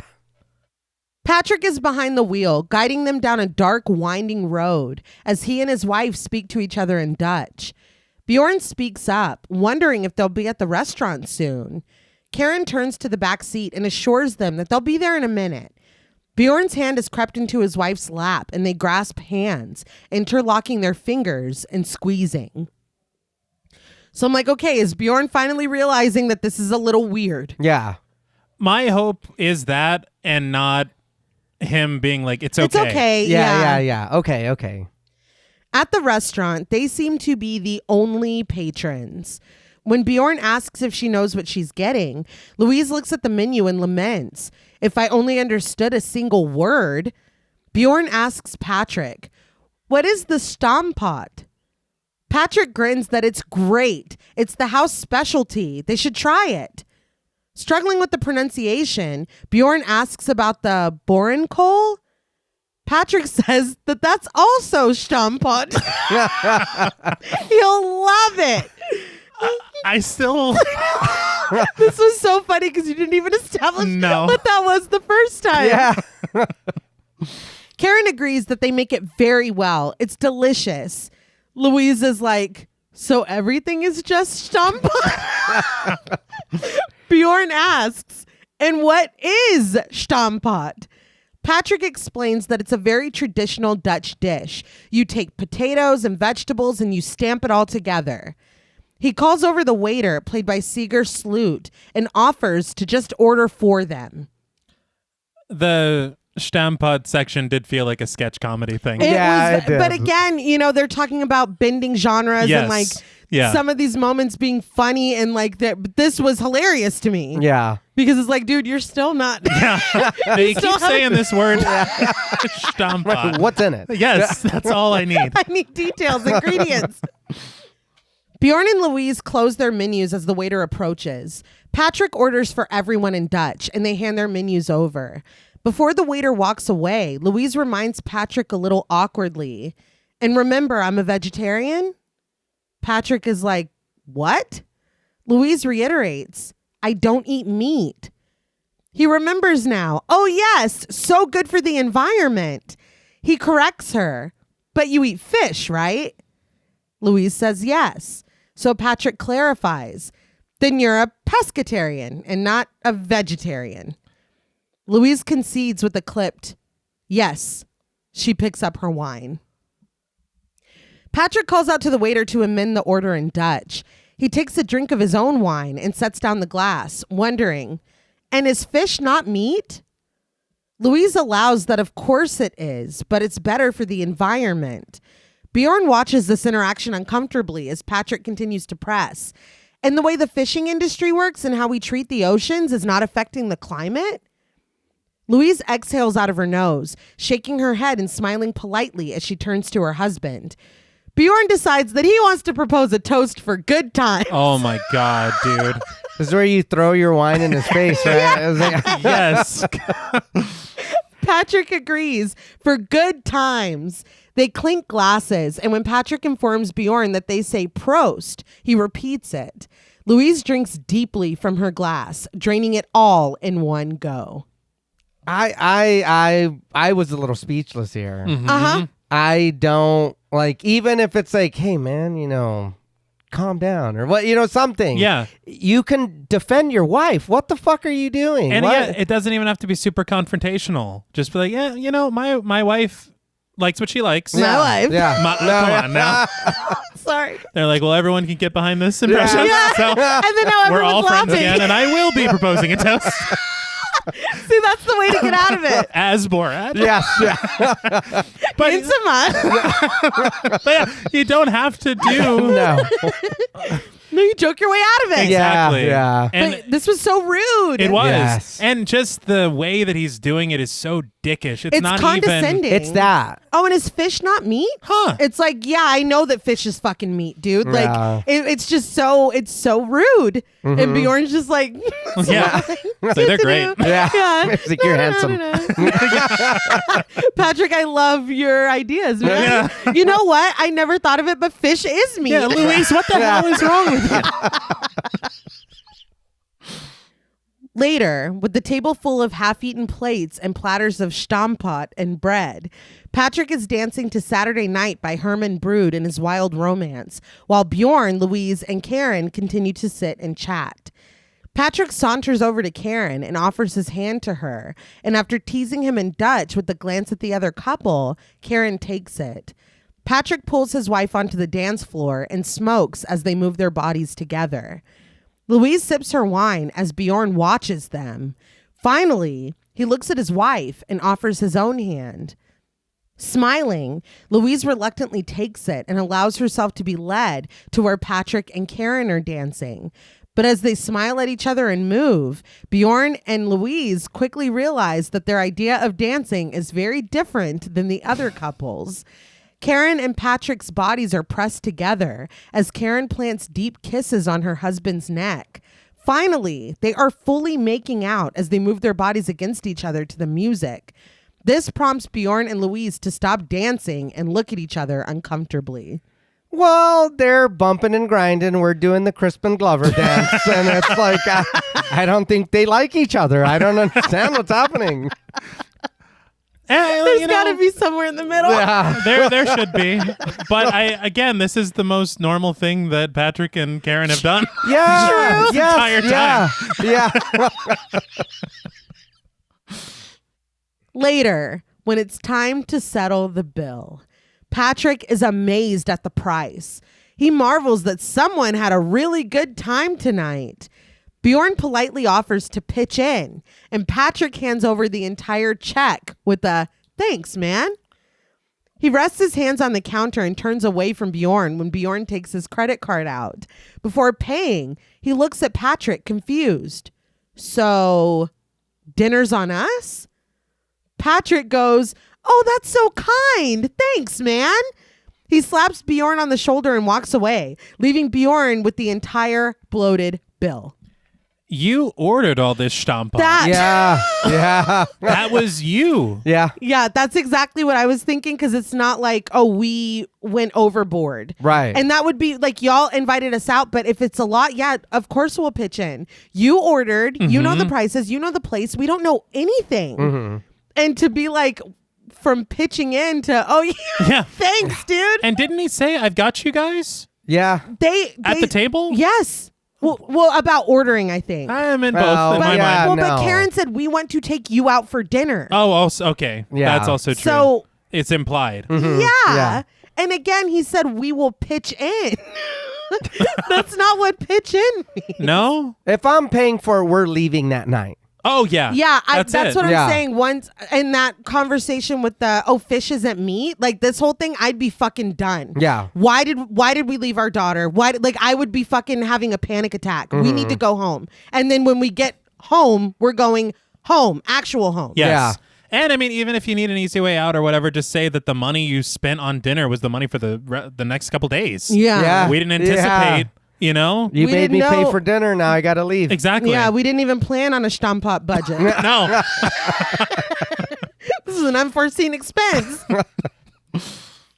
On the way home, Patrick is visibly drunk behind the wheel. The car swerves as he stuffs a cassette into the tape deck.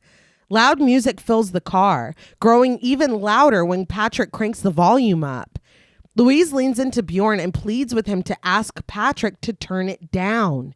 Bjorn calls up to the front seat for Patrick to turn down the music a bit. He is smiling when he asks. Patrick is dancing, and he doesn't turn until Bjorn calls his name louder. Patrick proclaims, "I love this song. This is a great song." Louise takes matters into her own hands and shouts, "Turn down the fucking music." Karen cackles at this, and Patrick implores her to just listen to it. Karen smiles as she admonishes her husband in Dutch and playfully smacks his cheek. Patrick finally turns off the music completely. Karen offers a polite apology. Patrick is just so drunk, but she's truly sorry. Sorry. Yeah. Then there's more to worry about. Yeah. This is worse than the music. Yes. She chastises her husband again in Dutch, and Patrick agrees that he's very sorry. And with the, he turns the music back on at full blast. Karen cracks up at this, and even Bjorn laughs until he looks over at Louise and sees that she is not amused. Was Bjorn like, look, the timing of that was... Yeah. He's a comedic genius. What do you want me to do? You can't be mad at him. I can't vibe with this I dude. know, man. I know. Bjorn's like, Patrick... But Louise cries out for him to turn it down just a little bit, please. Karen tells him to do the same. And when he cranks it down just a little bit, Bjorn thanks him with a smile. Patrick continues to swerve down the dark, winding road back to their house. Would it be bad if I shoved my knife in his neck? Like, I mean, we're going to leave anyway, right? That might be an overreaction. I don't know. After and dinner and all that we just went through and then this, that's an overreaction? And the car's already out of control. Yeah, I was going to say, we're going to crash anyway. Yeah, Once they've arrived home, Louise rushes into Abel's room to find Agnes sleeping peacefully on the pallet they made for her. Abel slumbers in his bed. She looks up at Bjorn before closing her eyes and sighing in relief. Realizing that she smells smoky, she tells Bjorn that she's going to go take a shower. There, I think, are certain moments in life where it's like underlying things are made clear. Like, I was watching The Valley in recent episodes. They go on a trip. And there's a couple on there. Anybody who watches The Valley that's listening knows what I'm talking about. But there's a couple on there. And I was like, if I were the wife, this trip would make me like, when we get back home, I'm going to ask for a divorce. Or I'm going to tell him I want a divorce. Yeah. Because there are sometimes things that, like, maybe you don't like about a friend or something that annoys you about something. But there's an event that will happen and you're like, oh, wow, I don't vibe with this person at all. Mm-hmm. This trip, when we got back to Denmark, I think I'd be like, Bjorn, I think we're done. I don't think that I could respect this man after this trip. Oh, no. I think this would be when she's just like, I'm going to go take a shower. Like, she's so relieved that her daughter is okay. But it's like, I feel like a whole new box of problems has just opened up in my brain because I don't think I like my husband. Yeah, like, no.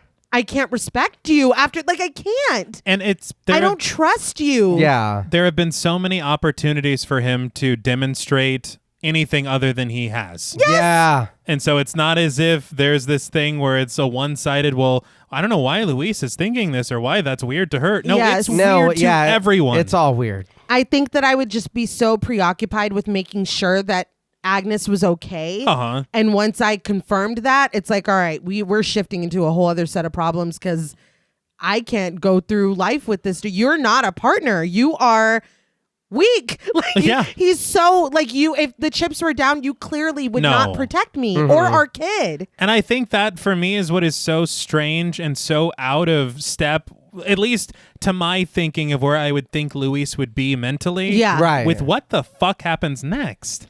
Yes. Mm-hmm. Yes. Yeah. I in this moment, I'm like, okay, so when y'all get back to the room, are you going to say I want divorce? Are you going to wait till you get back home? She's rehearsing it in the shower. Yeah. I want a divorce. No, I y'all got say to it. go say it. That's one. That's the one. I'll say it like that. But yeah, I'd be like, you need some counseling or you need something or this. If this is the complete version of you, we're done. Like, I can't. Yeah, this would be so eye-opening. Oh, Yeah, they teach self-defense down at the Y. Bobby So- Hill learned Yeah. that. No That's joke. his purse. Yeah. Uh-huh. But yeah, It's just... we either need Dr. Orna or that's it. Oh, Yeah. that's it. Yeah. Therapy specifically with Dr. Orna. That's not or gonna I help. walk. Yeah. We find Louise in the bathroom, standing beneath the steady spray of the shower head. She washes herself until she hears the bathroom door creak open and close. Louise freezes as heavy footsteps approach. She listens with her brow creased as someone brushes their teeth in the sink. The bristles scrape loudly as the person's shadow moves, blocking the light coming in through the frosted glass of the shower door and leaving Louise in momentary darkness. She stays that way, frozen and listening until the person, it's fucking Patrick, finally leaves. Louise immediately turns the water off. I understand that different people have different boundaries, especially, you know, bathroom situations are different for different couples. Couples. We're not a couple. Yeah. If this were Karen, that would probably be fine with them. Some people poop and shower. Like, one's pooping, one's showering. In the shower? One's pooping on the toilet. Well, the one's toilet's showering in the shower. You don't have a toilet in your shower? Look, dude, this format of your new apartment is freaking me out. I feel like that's up to you and your partner what you're comfortable with. This was not her partner. This is so over the she's naked in there. Yeah. She's showering. I'm just like, even if that is something that's normalized within your home, I don't live here. Yeah. I'm not in your family. Well, something It's that that. I normalize no matter where I go. If I get into the shower, I've locked the door. Maybe they don't have a lock. Oh, damn. Well, then we put the toilet up Really? against the... Prop the toilet against Yeah, the since it's apparently mobile, it seems. I guess I'm the only one that doesn't. I will not lock the door when I go shower. Really? You're not afraid of Mrs. Bates? No, not at all. You're going to don't do me a favor, yeah? You don't live in terror of this. Yeah, constantly. No, not at all. No, I lock it. I'm anything like that. I need that is my time. Right. You know what I mean? Yeah. I am not one of those people. I will leave the door unlocked if you need to come in. If your sister needs something, I don't care. Come in there. Like, I don't mind. The kids, maybe not the kids, but like your sister, if she needs something, come in. I don't give a shit. Well, I will say, when we were in Belgrade, me and Jules, I didn't lock the door. But when we stayed in our hotel alone for Texas Frightmare, I did lock the door. I think because there is a matter of safety, like you're saying, with couples. Yeah. But when you are, again, this is, and I don't know, I never saw a shot of the door, so I'm fucking condemning her. No So why did you lock it? Why did you lock that door? But regardless, Patrick is the line stepper. Yes, he is. habitually. Yes, all the time. Whether there was a lock or not. Louise goes into the bedroom she's sharing with Bjorn, still wrapped in a towel. Once she settles into the blankets, she crosses her arms and stares forward. When Bjorn asks in Danish if it was a nice shower, she doesn't answer. When he asks if she wants him to turn off the lights, she just lowers herself to rest her head on his bare chest. The second I go in there, I'm going to be like, Patrick was fucking brushing his teeth when I was in the shower. It's so puzzling. Yes. Where's the communication? Yeah, I don't understand. Maybe it's just defeat. Like, he's not going to fucking do anything anyway. And if I tell him and he doesn't do anything, I'm going to like want to kill him. Yeah. I guess. Yeah. Maybe it's self-preservation. Maybe. I don't want to go to jail. But even if that's the case and you're like, look, if I tell Bjorn he's not going to do anything anyway, aren't you still mad? And maybe this next thing that happens doesn't happen? Yeah. This next thing that happens would definitely not be happening. Again, I would be so disgusted with this man. I don't even know if I would be able to get in the bed to sleep. Sleep with him. Yeah. Are you kidding me? But after a moment of comfort, the two begin to kiss. And as the passion rises, Louise's towel is lost. Bjorn excitedly pulls off his underwear before climbing on top of his wife. The two proceed to get it in, but they're interrupted by Agnes crying out, Mom, I want to lie in your bed. I want to come into your room. They pause for a moment before Louise decides to ignore this. She straddles her husband, and the two continue going at it. But Bjorn's eyes fall to the window across the room that overlooks their bedroom. Patrick is there, shirtless, staring at the couple unabashedly. Once he and Bjorn lock eyes, he turns and slowly walks away. Bjorn just continues to get it on with Louise and chooses to say absolutely fucking nothing. Apparently, that is what this family does. When Patrick oversteps, we don't talk about it. Apparently. I don't understand from either of them. Yeah, I don't either. And just this scene, how it unfolds, remains so puzzling to me. Mm-hmm. I think that the only way that it would have worked for me is if there had been something established earlier in the film that they have been, Bjorn and Louise having some kind of problems with intimacy. Mm-hmm. And then this feels like this thing. And also if Bjorn had stood up for her more. Yeah. I think that both those things would have to be there for this to make any sense to me at all. Okay.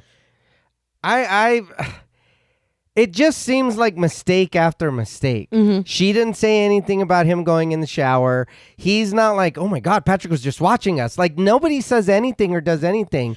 Plus, look, I'm going to be honest. I think that you shouldn't be doing this in someone else's bed, that we're only here for a couple days.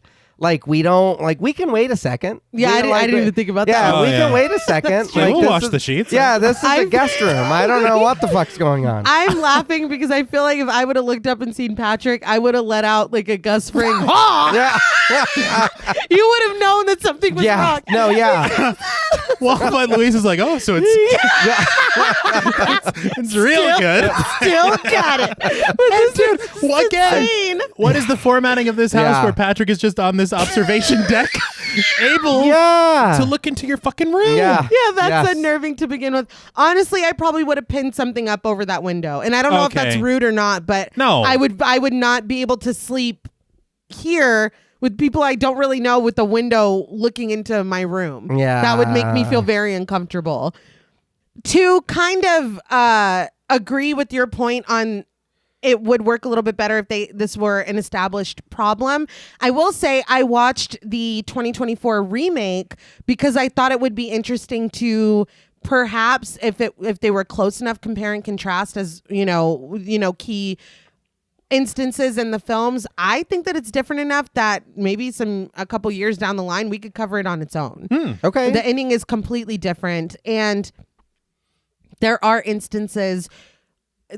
And this isn't a spoiler, there is a rift in the marriage between the representation of this couple of Bjorn and Louise. Okay. There is marital issues that they're having that makes sense why they're not really on the same page, or why there is a little bit of like, I'm not fully like backing you because there is an issue here. Mm-hmm. And I think that would have helped in this film because there is a disconnectedness that is like, what is going on like between Bjorn and Louise? And also, again, not to give too much away because neither of y'all have seen the remake, but I will say that there are instances that are utterly egregious in this film, the 2022 original, that you cannot sympathize with why these people are still in this house, why we are not like punching people in their mouth, like why these lines are allowed to be continually crossed over and over again. And I think in the 2024 version, they tweak these instances in kind of subtle ways that make it like, okay, I can kind of see maybe I am overreacting a little bit. Like, because here there is none of that. There is no what is about to happen right now. Mm-hmm. There is no overreaction. There's no reaction big enough for what is about to happen. But it's a little bit different in the remake. Okay. And the explanation behind it is like, oh, well, fuck. Okay. Yeah, maybe that was me a little bit. And we're missing that here. These things are so egregious that you can't reconcile, no matter what the culture is. Yeah. Accepting some of these behaviors. I think that's my biggest issue with the film as a whole, is because there is a complete difference between politeness and what the hell they're doing here. Yeah. Because it's not polite. It's foolish. It's strange to not, like, in what world would you just return to bed and not be like, fucking Patrick came into the bathroom while I was showering? Right. Or fucking Patrick is watching us right now. Neither. Yeah. That's not politeness. No. So later, Louise wakes up in the middle of the night. She goes to get Agnes, but peeking into Abel's room, she finds the pallet empty while Abel is still sleeping in his bed. Concerned, Louise turns and goes instead to Patrick and Karen's bedroom. She pushes the creaking door open and is met with the sight of Patrick's bare ass peeking out from beneath the fallen blanket. He sleeps nude on his stomach while Karen is asleep on the other side of the bed. And between them, between Karen and a nude Patrick, Agnes slumbers obliviously, clutching Ninus. I'm burning this entire fucking house down. There is no, I'm screaming at the top of my lungs. I'm scratching eyes out. I'm walking into this. Uh-huh. There's no, I don't give a fuck what the explanation is. Mm-hmm. I don't care if she was screaming like Homer. Mark! I don't give a fuck. Why are you naked in a bed with my daughter? In between you, this is it. Yeah. Somebody where it's either, the hospital or jail. There's no other way for any of us out of this. Yeah, it is weird because she's going in there looking for Agnes and going to get her. And the reaction we get, I feel, is not big enough. No. Nowhere near, dude. Yeah. Like, my stomach dropped. And that's not my kid. And this is a movie. Oh, no. Right. No, yeah, no. Like, this is insane. Silently, Louise lifts up Agnes and carries her into their room. Bjorn is still asleep, and Louise tries to wake him up with harsh whispers. She turns on the lamp, but she still has to shake him awake. He blinks up at her, confused, and she tells him that she wants to go home. Bjorn is like, is something wrong? Louise insists that she wants to go home now, and she starts to gather their things. Dawn is breaking, and they're painted in a serene blue when they finally head outside with their bags and belongings. Bjorn spots Patrick sleeping naked in the bed when they pass their window, but wordlessly, they load up the car, start it, and leave. They don't see Abel watching them quietly from his bedroom window. Here's the thing, and I know Luis is absolutely doing the right thing here. Yeah. But again, what world do you not say what you saw? Yes. I know. That's the thing, and I get being nice and whatever, but it's like, these are things that you clearly have a problem with. Why are you guys not fucking saying anything? The only real reason I can think of is because if she had said something, then the next thing, maybe it would be a little more difficult for it to happen. And so You're it's saying kind for of the plot. Exactly. Yeah. Because if that is why we're leaving, then never does that happen. What happens next? I don't know, dude. I don't fucking play. Well, Bjorn fucking I don't sucks. play Yes, anything I past know, Bjorn. I I know. don't. Well, he probably just got hot. I Nope. just don't. I just hate him. I hate him so much. Mm-hmm. I don't trust that anything that Louise could have said would have kept this next thing from happening. I would like to think. But also, if I'm Louise, I'm screaming it at the top of my lungs. Yeah. Yes. Oh, no, yeah. And when Bjorn wakes up and I'm covered in blood, I got to tell him what happened. Well, you don't have Like- to. You're killing him. They're traveling back down that winding road when Agnes speaks up from the back seat where she sits next to her mother. She can't find Ninus. Louise doesn't understand. Didn't she hold him when they left the house? But Agnes doesn't think so. Louise helps her daughter look through her belongings in the seat before sighing, defeated. God damn it. Bjorn pulls over to check the suitcase in the trunk. Louise seems to already know the answer before Bjorn settles back in behind the wheel and reports that it's not there. Louise assures Agnes that they'll get her another Ninus, but she cries that she wants her Ninus. Louise understands, but tells her again that they will buy a new one when they get home. Agnes whines. She wants her Ninus. Louise firmly tells her to stop. He's gone. Agnes stops protesting, but she begins to weep. Louise quietly soothes her, and when Agnes pleads that she misses Ninus, Louise tells her reassuringly that Ninus lives with Abel now. He'll have a really nice time. Agnes is upset, but Louise has the situation under control when Bjorn's eyes flit up to the rearview mirror. He watches his crying daughter and makes an abrupt U-turn as the score goes dark. And from the back seat, Agnes tells him, "Thanks, Dad." How do we just forget everything that happened? I do not know. If that wasn't, none of that was enough. Yeah, I understand. Look, I get it. Kids get attached to toys, and it is hard hearing your kid cry for something that they've had for a long time or that they really like. But I think there comes a point when it's like, look, I need to think about the safety of my family. Yes. I need to think about what the fuck just happened, because they each experienced Patrick in a different way and didn't say shit to each other. Right. So each of them know something bad happened, but they're not talking about it. On one level or another, yeah. And honestly, look, I know, again, I'm not a parent, but it might sound a little whatever, but the worst of losing Ninos is right now.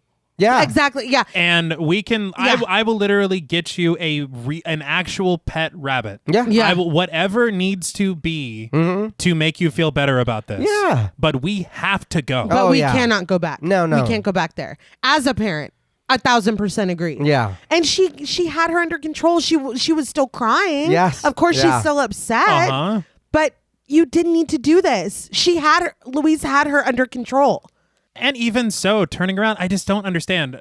Fucking Bjorn, of course, making the worst decision he can. But why isn't Louise like, what are you doing? And tells him what she saw. Yeah. Yeah. I totally agree. I would posit that a big motivation of him turning back is that praise that he got from Patrick about going back for the bunny in Italy. That's fair, but I don't really care what Patrick thinks of me right now. It's that. It's Right? that. You Yeah. don't. Bjorn deeply does. Well, it seemed he was a big fan of what I was doing Yeah. in the bed as well. But no. Yeah. No. I don't. Even that, you know better than that. Yes. Like you. I don't know. I don't even know what to say about it. It's just There's like, nothing goddamn, to dude, what are you say. doing? we talk Yeah. about this film being infuriating. Yes. Yeah. Parked back in front of their house, Bjorn gets out of the car with the promise to be back in 2 minutes. Louise sits stiffly and pensively next to Agnes, who suddenly discovers something underneath the seat in front of her. Look! She's all smiles when she pulls Ninus out and presents him to her mother. Louise doesn't understand where he was, and when Agnes boasts that he must have fallen under the seat, she says rightfully, "God damn it, Agnes." She unbuckles and instructs Agnes to stay here as she gets out of the car. Sorry, man. So you pull over the car Yeah. and you go To the trunk. a place that Agnes has never been. Yeah. Explain this to me. I'm gonna be honest. I straight up don't like this. No. I straight up don't like this part of the movie. This little at all, because this is we just need to get you back over here. Exactly. There is no rhyme or reason to this other than they leave because something very bad happened. The kid lost a toy, so we completely forgot everything that we learned and that we know, anything bad that happened. So then we turn around to be a hero, and all of a sudden we find this toy. Come on, man. There's no fucking under the seat in that car. It just goes straight down to the floors. I've owned a lot of cars. That's not how they work. I'm sure some do, but again, you could have looked. Why did nobody look in the back seat? I don't know. For me, honestly, I think that it's still a really stupid decision if they go back at all. Yes. But I think that them finding Ninus Yeah. should have never been a part of this. No. I think that the anger is what Tafdrup intended.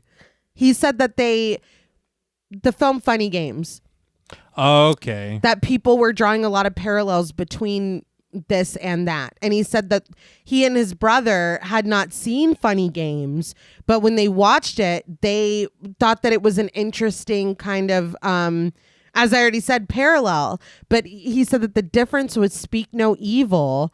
And I think that this is like banging us over the head with it. But he said that the difference is they can leave whenever they want. And I think that he really wanted this level of, they did leave. They made the decision. It's all about decisions, choosing to stay, choosing to be polite, choosing not to speak up, choosing to go back. That it's like it is mounting up until you, for lack of a better, way to say it, get what's coming to you. And I think that we're supposed to be mad at them, but it is just beyond. It is one of those instances, like we said earlier, where it's like, I struggle to believe that anyone would make this choice. Yeah. Even as someone as fucking weak and confounding as Bjorn. Yeah. And again, sure, if that's your intention, then mission accomplished. Mm-hmm. But for me, I think all it creates is just a level of annoyance. It does. Oh, It yeah. does. A very, very high level. Yeah. Because there's no survival skills. It's just like, no, we got to go back. No. Yeah. Why? But it is, again, underlining your instincts, that voice in your head, that feeling in your gut, those alarm bells in your brain, all those things that are telling you, stay on this fucking road. He ignores all of them. He wasn't Bjorn with them. Or he wasn't Bjorn. Louise creeps into the house quietly, pushing the creaky front door open and going to look for Bjorn. It's when she starts upstairs that she hears low voices talking. It's Bjorn, stuttering, that it's hard to explain. It's just that when he turns and sees Louise approaching, he tells her to go wait in the car. He'll only be 2 minutes. All I need are 5 seconds. Explosive diarrhea. We're leaving. Yeah. Yeah, Or that's it. That's true too. Yeah, I don't owe you anything. No. When Louise joins him, we see that he's talking to a confused and wounded looking Patrick. Bjorn tells him that they've had really lovely days here, but Karen enters, and when she asks what's going on, Patrick reveals that they have a situation here. Someone left without saying goodbye. Bjorn stammers that he was just trying to tell Patrick that they had some really lovely days, but Patrick interrupts. Then he's asking Bjorn again, why are they leaving? Bjorn offers again that they had some really good days.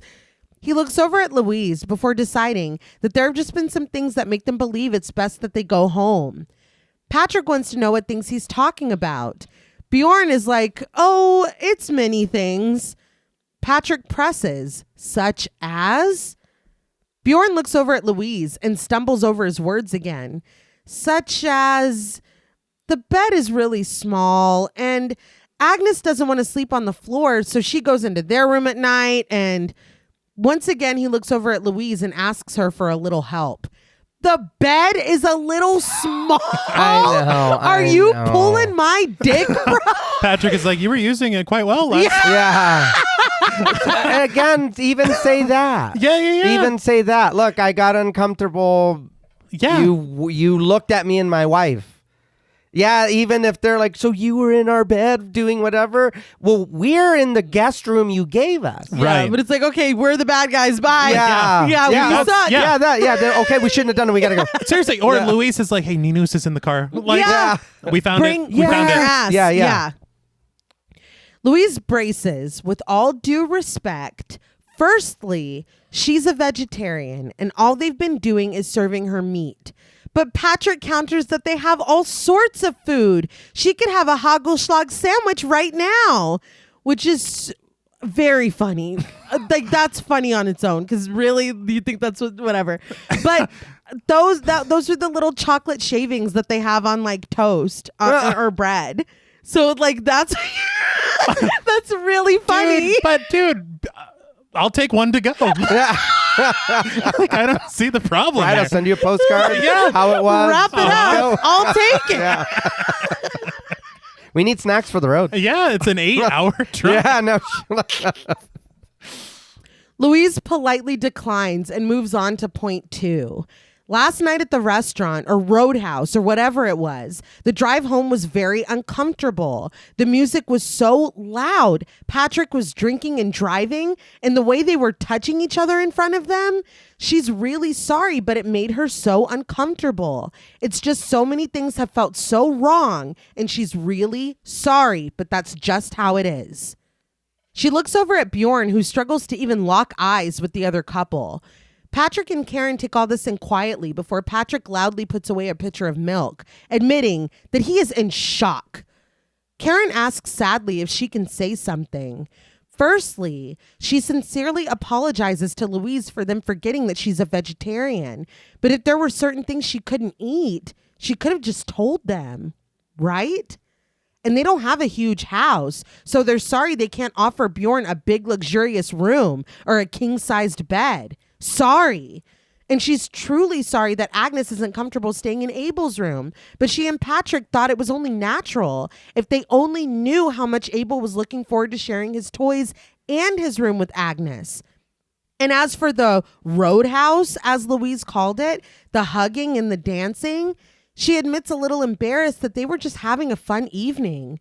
Rubbing Patrick's cheek, she wonders what's wrong with dancing and kissing the one that you love. Louise finally says that she just thinks it's out of line when they pick up her daughter at night and then take her into their bed where they slept next to her, naked. Karen goes, yeah, but where were you, Louise? She says with some anguish that Agnes just kept calling. She was crying. Where were you? When the honest answer is that she was being put through the mattress, Louise says... Calm down. Don't give him that much credit. That's not what was happening. Let's be clear. They were existing on the mattress, which is in proper shape. Louise sighs uncomfortably and declines to speak. I was being generous. Yeah, I know. To Bjorn? Yeah, no. You know what? You're right. Yeah, no. I take it back. Yeah. And first off, fuck you. Yeah. And second, you said you were a doctor, so maybe you should have bigger beds. And I've told you, I don't know how many times, that I don't eat fucking meat. Uh-huh. There's your problems. All of it. It doesn't matter what we were doing. We were in the privacy of our own room. Right. While your creep-ass husband was watching us. That part. She gaslit the fuck out of them. Oh, yeah. Did she mention the bathroom and the teeth brushing at all? No. That's what I'm saying. I don't understand. Patrick reasons that there's nothing they can do now to change the way Bjorn and Louise have felt the last few days. And it truly breaks his heart to hear that they haven't enjoyed their stay. It makes him wonder if he's failed as a host. This makes Bjorn's face soften even further with sympathy. Patrick makes it clear that no one is forcing them to stay, but he really hopes that they do because today's going to be a great day. He and Karen both smile as he promises them again that today is going to be great. Karen rubs his cheek lovingly again, and Louise and Bjorn exchange a considering look. We cut to later on, where Abel and Agnes kick a ball and run around in the grass, and Louise helps Karen with some yard work. I was like, this better be Agnes's dream sleeping in the back seat. Yeah. Because no way in hell. They are so frustrating. Yes. I don't understand. Beyond.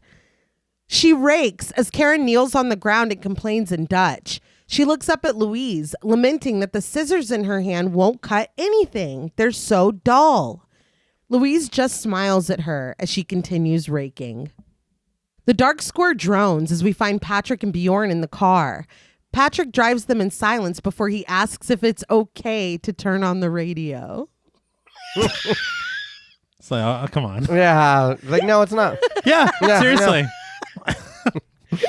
Bjorn tells him, of course. When Patrick turns it on and the music is low, Bjorn is like, you can even turn it up if you'd like. So it was my wife that was complaining. Yeah. My wife's a bitch, dude. He's one step away from that. Yeah, I know. Patrick turns it up, but just a little. To fill the awkwardness, he asks Bjorn what kind of music he likes. Bjorn guesses that he listens to all kinds, like pop and rock and basically everything. What about Patrick? Patrick agrees. Pop, rock, funk. He likes music that he can sing along to because he likes singing. Bjorn agrees. Singing is good. Riveting conversation. Yeah, was that a little weird? It was, because I feel like, at least for me, what I'm getting from it is like, you guys have nothing in common. No. What is even the purpose of any of this? This connection or quote unquote whatever. Yeah. Patrick says that there's a lot of great Dutch music. Would Bjorn like to hear some? Bjorn insists that he would, and Patrick changes the tape. Nooit Voorbij, or It Never Ends, by Trentje Oosterhuis begins to play, and Patrick croons along with the singer's clear voice, serenading over the gentle music, all while looking Bjorn directly in the eye. Bjorn meets his gaze for a while before turning away and continuing to smile. When he asks who this is, Patrick tells him, adding that he thinks this is how an angel sounds. He continues to sing with the music as Bjorn watches him. Later, they're parked by a quarry with groceries in the back seat. Patrick sincerely apologizes again for his behavior last night, but Bjorn assures him that it's fine. Don't worry about it. Again, we're not bringing up the other shit that he did once we got back to the house. Nope. Patrick suddenly admits that sometimes he has this thing right here in his chest. It's so powerful and wild, and he likes it. The weird part is that he really likes it. When he asks if Bjorn understands, Bjorn sighs that he does. Patrick is like, "You do?" And Bjorn confirms, "Totally." He shares that sometimes he just tries to hold it down or keep it in chains. Patrick implores him, "Why?" Bjorn shakes his head. He doesn't know. He guesses that it's too many rules. When he hesitates, Patrick gently prods, and Bjorn confesses that it's claustrophobic, like he's become this person he doesn't want to be. Bjorn's eyes are brimming with tears when Patrick asks, "Who is this person?" Bjorn says that he doesn't know, just some guy, some normal guy that gets up in the morning and takes his daughter to school and goes to work. He sobs, adding that he'll maybe play a little squash once a week and then go have dinner with people he doesn't even like. He takes a long drink from a beer bottle before confiding that he's just so tired of smiling all the time. Patrick gives him a lingering look before inviting him to come on. He wants to show him something. Bjorn follows Patrick over the ridge where a small pond rests at the foot of the quarry. He leads him over to dunes, where we watch from a distance as Patrick hunkers down and screams. His cry is lost to the wind in the distance, and he turns and speaks to Bjorn. Bjorn squats down, gripping onto the neck of the bottle and screaming with his entire body. When we get close, we hear his cry, his release, as Bjorn's face clouds red, punctuating the blueness of his previously subdued eyes. He smiles and catches his breath to scream again, and this time Patrick joins him, and the two men roar together. They're like, "Ha ha ha!" Like Final Fantasy X. Yeah. But that's their business, I guess. I don't know if we're supposed to have sympathy for Bjorn, because I think that this is a relatable kind of conundrum that he's having.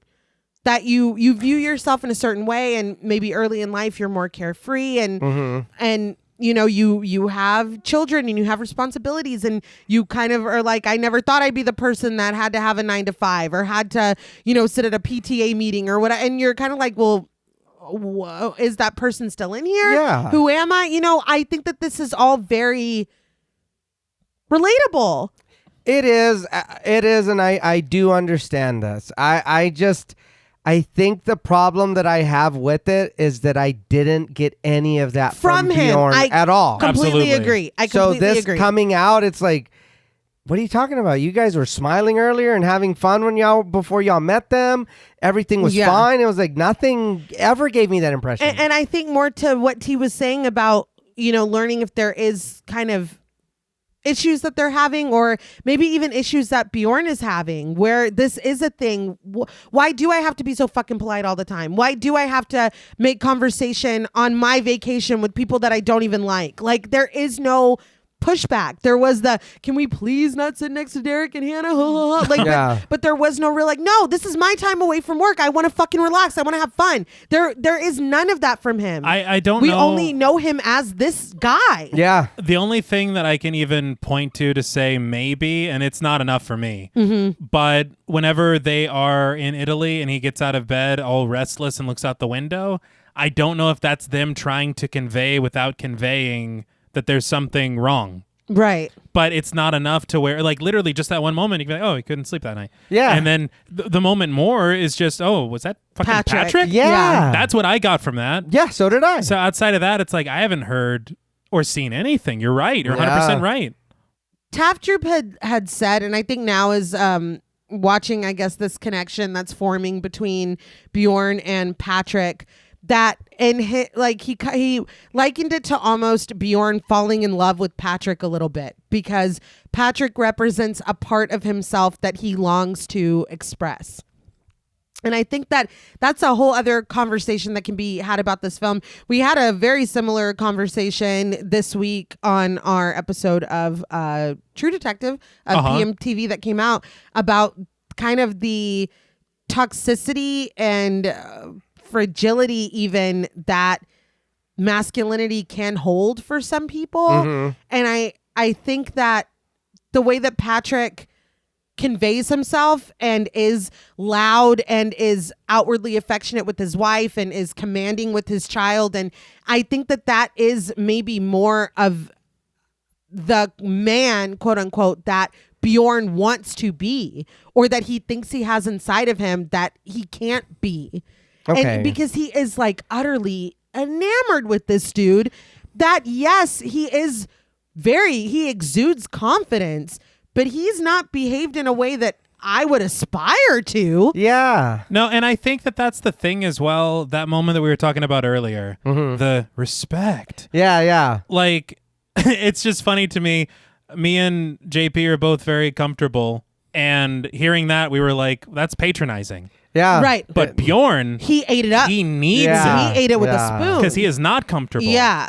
I think what would have worked a little bit if maybe he treated Luis a different way after this. Oh. Maybe then it would be oh, do you want to be him, or do you but it's, again, you know what I mean? I know we still got some more movie to go, but Bjorn sucks. He does. Bjorn sucks really bad. And I do appreciate, to an extent, kind of getting a window into maybe why he sucks so bad. But I still, it's not as though there's this beast within him that he's suppressing, because that's kind of what he's intimating. Yeah. It's, you just seem utterly spineless. Mm-hmm. And it feels like you can, there was a map in the car, honey. Yeah, she's really you can be fucking snippy with your wife. Yeah. But with Patrick, your tail is between your legs and the bed is very small. It's what the hell is going on? Yeah. And I mean, I don't know. I feel like if we were trying to explore those things where it is potentially this thing of being enamored, whether it's admiration or adoration, we don't go anywhere with it, because the next scene, it's gone because of what happens. It's maybe there should be a little more in between of this great day that you promised, to where we don't immediately go to shit. Yeah. And what I will say too, and I'll be completely honest, I thought that the idea of remaking this film was moronic. I was very vocally against it. I thought that this did not need to be Americanized. I thought that it was brand fucking new. Why are we making it again? But there is a little more nuance to these things, as I was stating earlier, but there is also more time. There's another 20, 30 minutes in the remake of us on this weekend. Okay. Having interactions, having more time together, kind of developing a more, just more interaction between the two of them, where you could see, oh, there is kind of a bond being formed, or getting more insight as to the Patrick character with his family, or Bjorn's character with his family. You just have a little more time, and that time has a lot of weight. And so I totally agree. This amazing day that you had planned was us going to buy groceries and them gardening. Apparently. That was Well, less coming to Scream, too. And Coming to Yeah. Scream. Yeah, don't forget that. And also Coming to Scream, my bad. But yeah, I agree. I would have liked a little more time, and maybe it would explain a little bit more, even if it's just the two of them alone, why I think that Patrick is just the fucking bee's knees and I want to be just like him. Mhm. Yeah. Or maybe I have a little bit of a crush on him. Anything that it's like, why though? Yeah. Why? Because otherwise, Yeah. all we're feeling is just like, why aren't you backing Louise? Like, Yes! why are, like, Yeah. it's just confusion. It is. Back at the house, Louise and Karen watch amused from the window as Patrick and Bjorn sprint across the grass in their underwear, hootin' and hollerin'. They go to the pool house where they drink beer in the water and laugh. Patrick sighs that this is the life, and when he throws his empty bottle away, Bjorn cracks up. Later in the kitchen, as Louise helps Karen prepare lunch, with his hair still wet from his swim, Bjorn plants a lingering kiss on his wife's lips. So maybe that's something? Okay. Patrick thanks her for helping out in the garden today, and Louise tells him that he's very welcome. Agnes hops into the room and asks her mother in Danish if she and Abel can show them a dance. Louise smiles and translates this into English for Patrick and Karen. Karen decides that sounds nice, maybe when they're having their coffee. Louise tells Agnes that they can do it after lunch. Agnes accepts this and starts down the hall, but Karen calls her back. She asks her in English to set the table. When Agnes pauses, Louise invites her in Danish to show Karen how well she can set the table. Agnes gathers up the plates and goes to do just that. But while she's distracted, Louise accidentally slices into her finger with the knife. She cries out in pain and cradles her hand. Bjorn guides her to put it under cold water. Her hand trembling, Louise does as Bjorn said and lets the water wash away the blood. When Bjorn asks if it hurts, she confirms in a pained sigh that it does. Bjorn proposes that Patrick could take a look at Louise's finger. Patrick, who has just been watching all of this silently, is like, sure. Louise sucks in air through her teeth as she presents her finger to Patrick. As he looks it over, Bjorn boasts that it's great to have a doctor in the house, but Patrick's response is swift and flat. I'm not a doctor. I know. He's like, who's that? Yeah. You're a doctor, Bjorn? Wow. What? I know, man. I know. Louise is like, didn't you say you were a doctor? And Patrick wonders, did I? When Louise and Bjorn agree that he did, he's like, oh, I lied. Yeah. Sometimes he gets a little insecure when he meets new people. Karen explains that he just wanted to make a good impression. Bjorn asks what he does for work then, and Patrick is like, I don't work. He's unemployed. He's never worked. He doesn't believe in working. Now you're taking it too far. Yeah. Yeah. I killed people who work. Okay, reel it in. I can't even believe this. No, we're leaving. Hell yeah. Period. It wasn't even like he just offhanded, like, lied about it. Right, He had right. a whole story. Yes. It's Doctors Without Borders. Yes. Oh, yeah, he Yes. did. His Swedish coworker that Yeah. I never had. That's too much. That's psychopathic.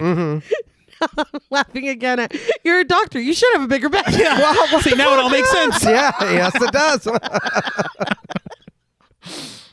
But still, Patrick helps her with her finger, and when Bjorn asks if she's okay, she says absently that she is. Absently, because her attention has been drawn to the dining room table, where Karen is correcting Agnes, asserting that she set the silverware backwards. She instructs her on where the knife is supposed to go and where the fork is supposed to go, and Agnes nods with an apology. Louise winces in pain when Patrick tries to wrap her finger, and she takes her hand back, assuring him that she's got it. Patrick jokes, "Who needs a doctor?" Bjorn laughs politely, and he and Louise exchange a look. Maybe it's rude, but the second I learned he wasn't a doctor, I'd be like, give me my wife's finger. Yeah. No. Well, There's no point in you doing anything. yeah. We're both going to do the same shit. Exactly. Yeah. We're at the same level Yeah. here. We join them again after they've all sat down for lunch. Patrick laments that it's a shame that Holland is not really being recognized as a producer of fine, high-quality cheese like Italy and France. They're a cheese nation. When Agnes drops something into her lap, Karen cautions her gently to be careful. She picks up the dropped food with a napkin and then dabs at Agnes's face with a smile and a wink. While Bjorn's attention is focused on Patrick and his cheese talk, Louise notes this interaction. Patrick continues that they export more cheese than any country in the world, besides Germany, of course, but still, he feels that Dutch cheese is just not getting the respect it deserves. Speaking to Agnes in Dutch, Karen gives very obviously motherly advice on what and how Agnes should be eating. Louise chimes in Danish, telling her daughter that she needs to eat some of her vegetables. Karen advises the child again about her chewing, but Louise dismisses this, telling Agnes that it's okay. Patrick decides that everyone needs to come with him and Bjorn to the market to try some of Johann's cheese. Then they will give Dutch cheese the respect it deserves. It is refreshing to see someone as passionate about cheese as I am. but I'm not engaging in cheese talk after you've just admitted that you lied to us. Right. Yeah. I don't understand why we're even sitting at this table. Yeah. I don't understand. He adds that Johann even said himself, forget Stilton, forget Gorgonzola, Dutch cheese is number one. He asks Bjorn for confirmation that the cheese in the market was good, right? Bjorn agrees that it was fantastic. Patrick raises his glass in celebration. It was number one. Johann said it himself. He clinks glasses with Bjorn and Louise, and as the three drink, Karen sets her sights on Agnes again. She starts to instruct her in Dutch, and Louise snaps at her. Stop telling my daughter what to do. Karen looks surprised. She clasps her hands and drops them into her lap. Louise reiterates that it's not her place to tell her daughter what to do, okay? Karen agrees that Louise is right. She's sorry. And the lunch marches forward awkwardly. It's interesting because they're having this cheese talk and he's distracting Bjorn from what's happening. But at the same time, it was weird because he's like, right, Bjorn? You tasted it was fantastic, right? He's not, Bjorn's just like, yeah. Uh-huh. And it feels almost like they're testing things, like they're gauging something. He's gauging what Bjorn's doing, and the ladies are on the other side, and she's trying to gauge what Louise, thank you, how she's gonna react. It was just very weird watching it because it's like, what's happening? Something's going on different on this side of the table than on that side of the table. It's like, what the fuck is this? So it's like two power plays going on at once. Yeah. Yeah, because it is so, like, again, I appreciate the cheese passion. Yeah. But it's like Dutch cheese is number one. Yeah.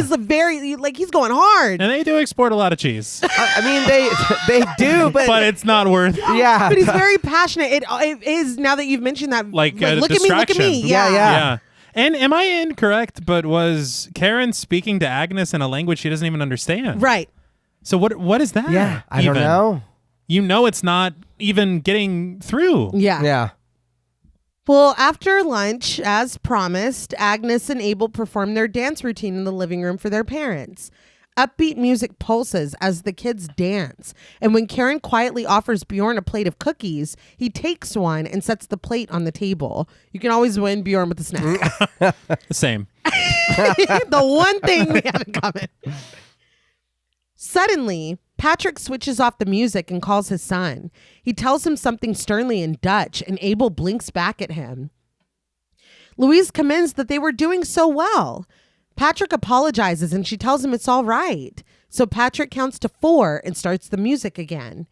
Agnes and Abel start the routine in their little costumes, but they've only danced for a few seconds before Patrick calls out to his son, frustrated, and turns the music off again.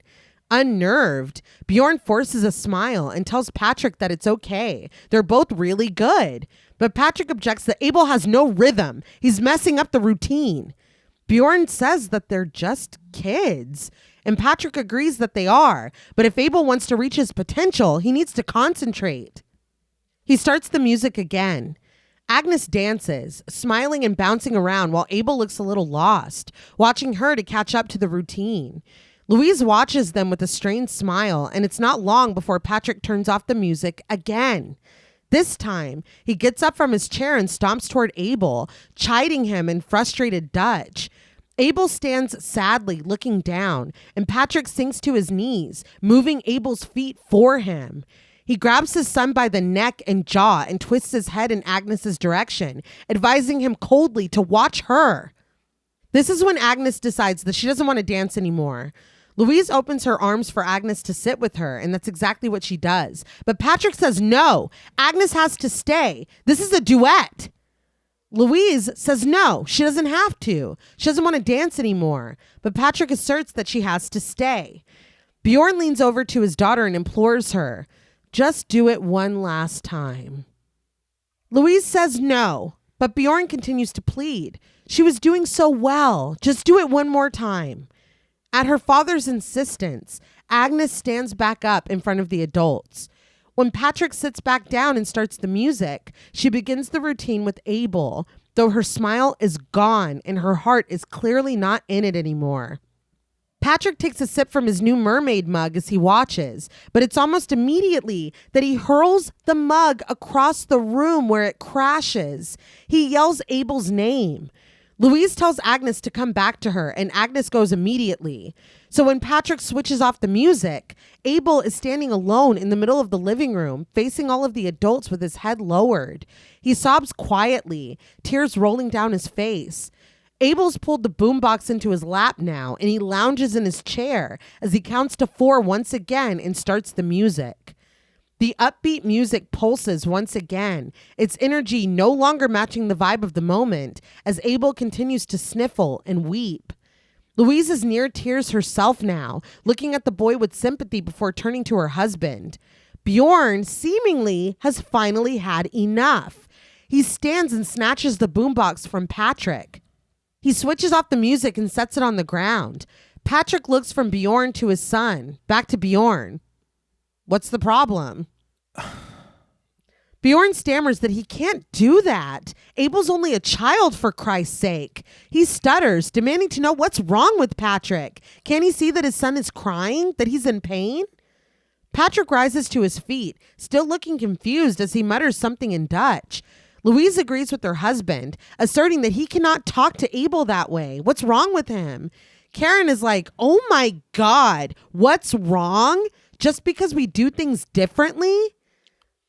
But Bjorn counters that this isn't about doing things differently. It's about doing what's right. His voice catching with emotion, he gives an example of doing what's right, showing your son some love when he's crying instead of shouting at him. His voice high and wavering, he asks Patrick, what the fuck? Why can't you let him dance? But Patrick says casually that wasn't dancing. He settles back into his chair and gives his son a demand in Dutch. Bjorn cries out, reminding Patrick that he threw a cup at him. But Patrick is repeating the demand to Abel in Dutch. Louise declares that she can't listen to him speak to Abel that way. But Patrick continues, his voice growing louder as he issues demands to his crying son. Bjorn repeats that Patrick threw his cup against the wall. Louise has had enough. She yells out over Patrick shouting and Abel's crying for them to please just stop it. She rushes outside, coughing as she tries to catch her breath. That was the cup I gave you, by the way. Yeah. And it was. Mm-hmm. And it was. Mm-hmm. There is so much more to come in terms of discomfort and just awfulness. Yeah. This is a standout scene for just how upset it made me watching it. Mm-hmm. I was surprised that Bjorn did say something. Yeah. Me too. He was crying and like fighting to say it, but Yeah. he did. I like struggle to even find the words of how difficult this is to even watch. It's incredibly uncomfortable. Yes. And again, it takes too long for Bjorn to say something. Yeah, it does. Yeah. But it is this thing of if they do not say anything here, Yeah. Mhm. then what the hell are we even doing? Yeah. And so I don't understand how we can see this happen and stay here 1 second longer. Yeah. Where is Ninus? Yeah. Grab him. We're packing right now. Yeah. But also, fuck Ninus. Yeah, no, I yeah. also don't care about any of the clothes we brought. Like, No. we can No, leave. yeah, that's true. Like, well, yeah. Yeah. I think the only thing that I would feel bad about is leaving Abel there. Yeah. Yeah. Yeah. It's like, can we call some? Like, Exactly. Like, there's got to be another way to where we're gone, but Abel also doesn't have to be here either. yeah. Right. And it's like, Agnes, dude, you see what he's living with. Let him have your rabbit. Yeah, Like, seriously. Let him have the bunny. Mhm. Because, yeah, this was just, ugh.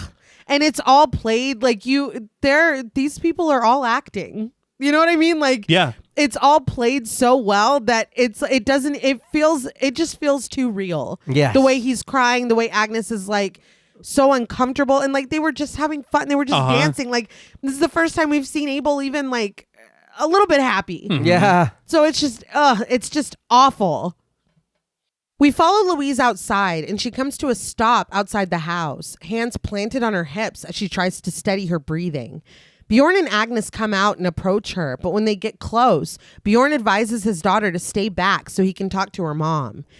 Agnes does as she's told and just watches as Bjorn walks up to Louise, sighing, Jesus Christ. When he places a reassuring hand on her shoulder, Louise jerks her arm away. She tries to compose herself as Agnes calls out to her, asking if she's okay. In a whisper, Louise asks Bjorn to take her inside. She doesn't want Agnes to see her like this. Bjorn tries to bring his daughter back toward the house, but Agnes stays put and asks her mother why she's sad. Louise spins around to face her, snapping, "Just go away! Go! Leave me alone!" Bjorn leads Agnes back toward the house, explaining that her mom just needs some time alone. And alone now, Louise still pants to catch her breath. I'm also confused with this. What do you mean? See you like what? You got upset because what we just witnessed. What the fuck are you talking about? And to be like, don't look at me. Your daughter didn't do anything. You were sitting there trying to keep her from what happened. Yeah, You she were. was Why are traumatized you, too. Yeah, why are you acting this way? I don't really know. I was a little annoyed again. It's like a broken record at Bjorn. Yes. No. Yeah. Because she literally gave him one thing to do. Take her back inside. And he's like, she juked out of the way. I don't know. She's too fast. I couldn't Pennywise, do it. yeah. Seriously. What you got? It's like, dude, can you do anything right? Yeah. The answer is no. Yeah. No. That night, it is awkwardly silent in their bedroom. And yes, they are staying the night again. I was like, I paused the movie, like literally. Even after that, you being like, look, I need a moment to chill out. I was hoping, okay, you're going to be packing and you're going to be leaving, but you're not. No. And it's so puzzling to me because that was what appeared to be lunch. Yeah. So they had dinner. Yeah. together. They had more stamp. It's really good. Apparently, like just one more taste. And then, Well, you got to confirm that you like it. yes. Agnes lies in bed watching her tablet. Bjorn is getting undressed to go to sleep, and Louise is packing their suitcase. Not for tonight, but for tomorrow, I guess. Bjorn finally breaks the silence by asking if he should take Agnes to her flute lesson on Tuesday. Louise nods. So Bjorn reports to Agnes that Daddy is taking her to her flute lesson on Tuesday. When Agnes doesn't respond, he pulls her attention away from her tablet and tells her again. Agnes, again, gives no response, and Bjorn decides, so that's what we'll do. We cut to Bjorn brushing his teeth before bed. A shirtless Patrick comes in behind him to urinate in the toilet. Bjorn says nothing, and when Patrick finishes and flushes, he turns to meet Bjorn's gaze in the mirror. The two lock eyes, but Patrick leaves the bathroom without saying a word and without washing his hands. Yeah. Well, he's blocking the sink. Fucking Bjorn. Yeah. I swear to God. Inconsiderate. Later, as Agnes and Louise sleep, Bjorn lies awake, listening to the noises on the other side of the wall. Patrick shouts at Abel, who whines and cries. Footsteps thud, and Patrick rushes past the window overlooking their room. Bjorn picks himself up on his elbows and listens, unnerved, his breath catching. Abel finally stops crying, and the TV begins to play loudly. Patrick walks back by the window. Later on, blue light continues to flicker from the living room window as the TV goes on playing loudly. After taking a look at Louise and Agnes, who are still slumbering, Bjorn goes to investigate. He heads upstairs where the TV is blaring, and the room is dark except for the glow of the screen. And as Bjorn approaches slowly, we can see Patrick watching him. He stands on the other side of the sliding doors, smoking a cigarette and watching before stepping out of view. Bjorn finally switches off the TV and everything goes quiet. Everything except for the steady trickling of a faucet. Bjorn follows the sound over to the kitchen, where someone left a little bit of water coming out of the tap. Bjorn turns off the water, but now he hears something else. Why did Patrick set up a haunted house before everyone went to bed? I know. I just don't understand. But I will say what happens next, this reveal, I think is fantastic. It is so unsettling to me. Of course, yeah. How everything unfolds. Yeah. Bjorn now hears a rhythmic creaking thud. He raises his eyes to the kitchen window to find the source. The door of the cabin is squealing on its hinges as the wind bangs it against the house again and again. So Bjorn turns around and leaves the kitchen. But even with him gone, we linger on the photo posted on the fridge. Louise, Agnes, and Bjorn. Karen, Abel, and Patrick. All standing together and smiling after having met and hit it off on that Italian holiday. Seems so far away now. Yeah. We rejoin Bjorn as he approaches the cabin. He finds the doors wide open and invites himself inside. The lights are on and Bjorn's brow creases in confusion when he sees that the walls are lined with dozens of cameras. He still continues forward, walking up the stairs where a light hangs from the slanted roof. This light illuminates the myriad of photos lining the roof walls. Bjorn turns to inspect one of those photos. Abel stands, smiling brightly, but the parents behind him are not Patrick and Karen, but two strangers. The three of them stand in a tableau identical to the one Bjorn and his family stood in with them in Italy. The square grows darker when we pan over in the photo to find Patrick and Karen standing with a very sad-looking little girl in front of them, cradling a green stuffed animal. Bjorn narrows his eyes and looks closer at another photo. That little girl is standing with different parents, clutching her green stuffed animal, sticking out her tongue and posing playfully. A little boy stands in front of Karen and Patrick this time, looking forlorn. But in another picture, that same boy is smiling with his parents, and Patrick and Karen clutch a frowning little blonde girl, holding on to a fluffy stuffed animal. Bjorn looks at these pictures quickly now, following the paths of several children, each of them smiling, happy, and silly when they pose with their parents, but broken and devastated when they later pose as Patrick and Karen's child. Bjorn goes back downstairs, back the way he came, through the cabin's squeaking and banging door. He walks stiffly across the yard to the open doors of the pool house. He stands there, his breathing intensifying, blinking in disbelief at what he sees there. The score swells, and we finally see it too. Abel, floating face down in the blue pool, clad in waterlogged pajamas, dead.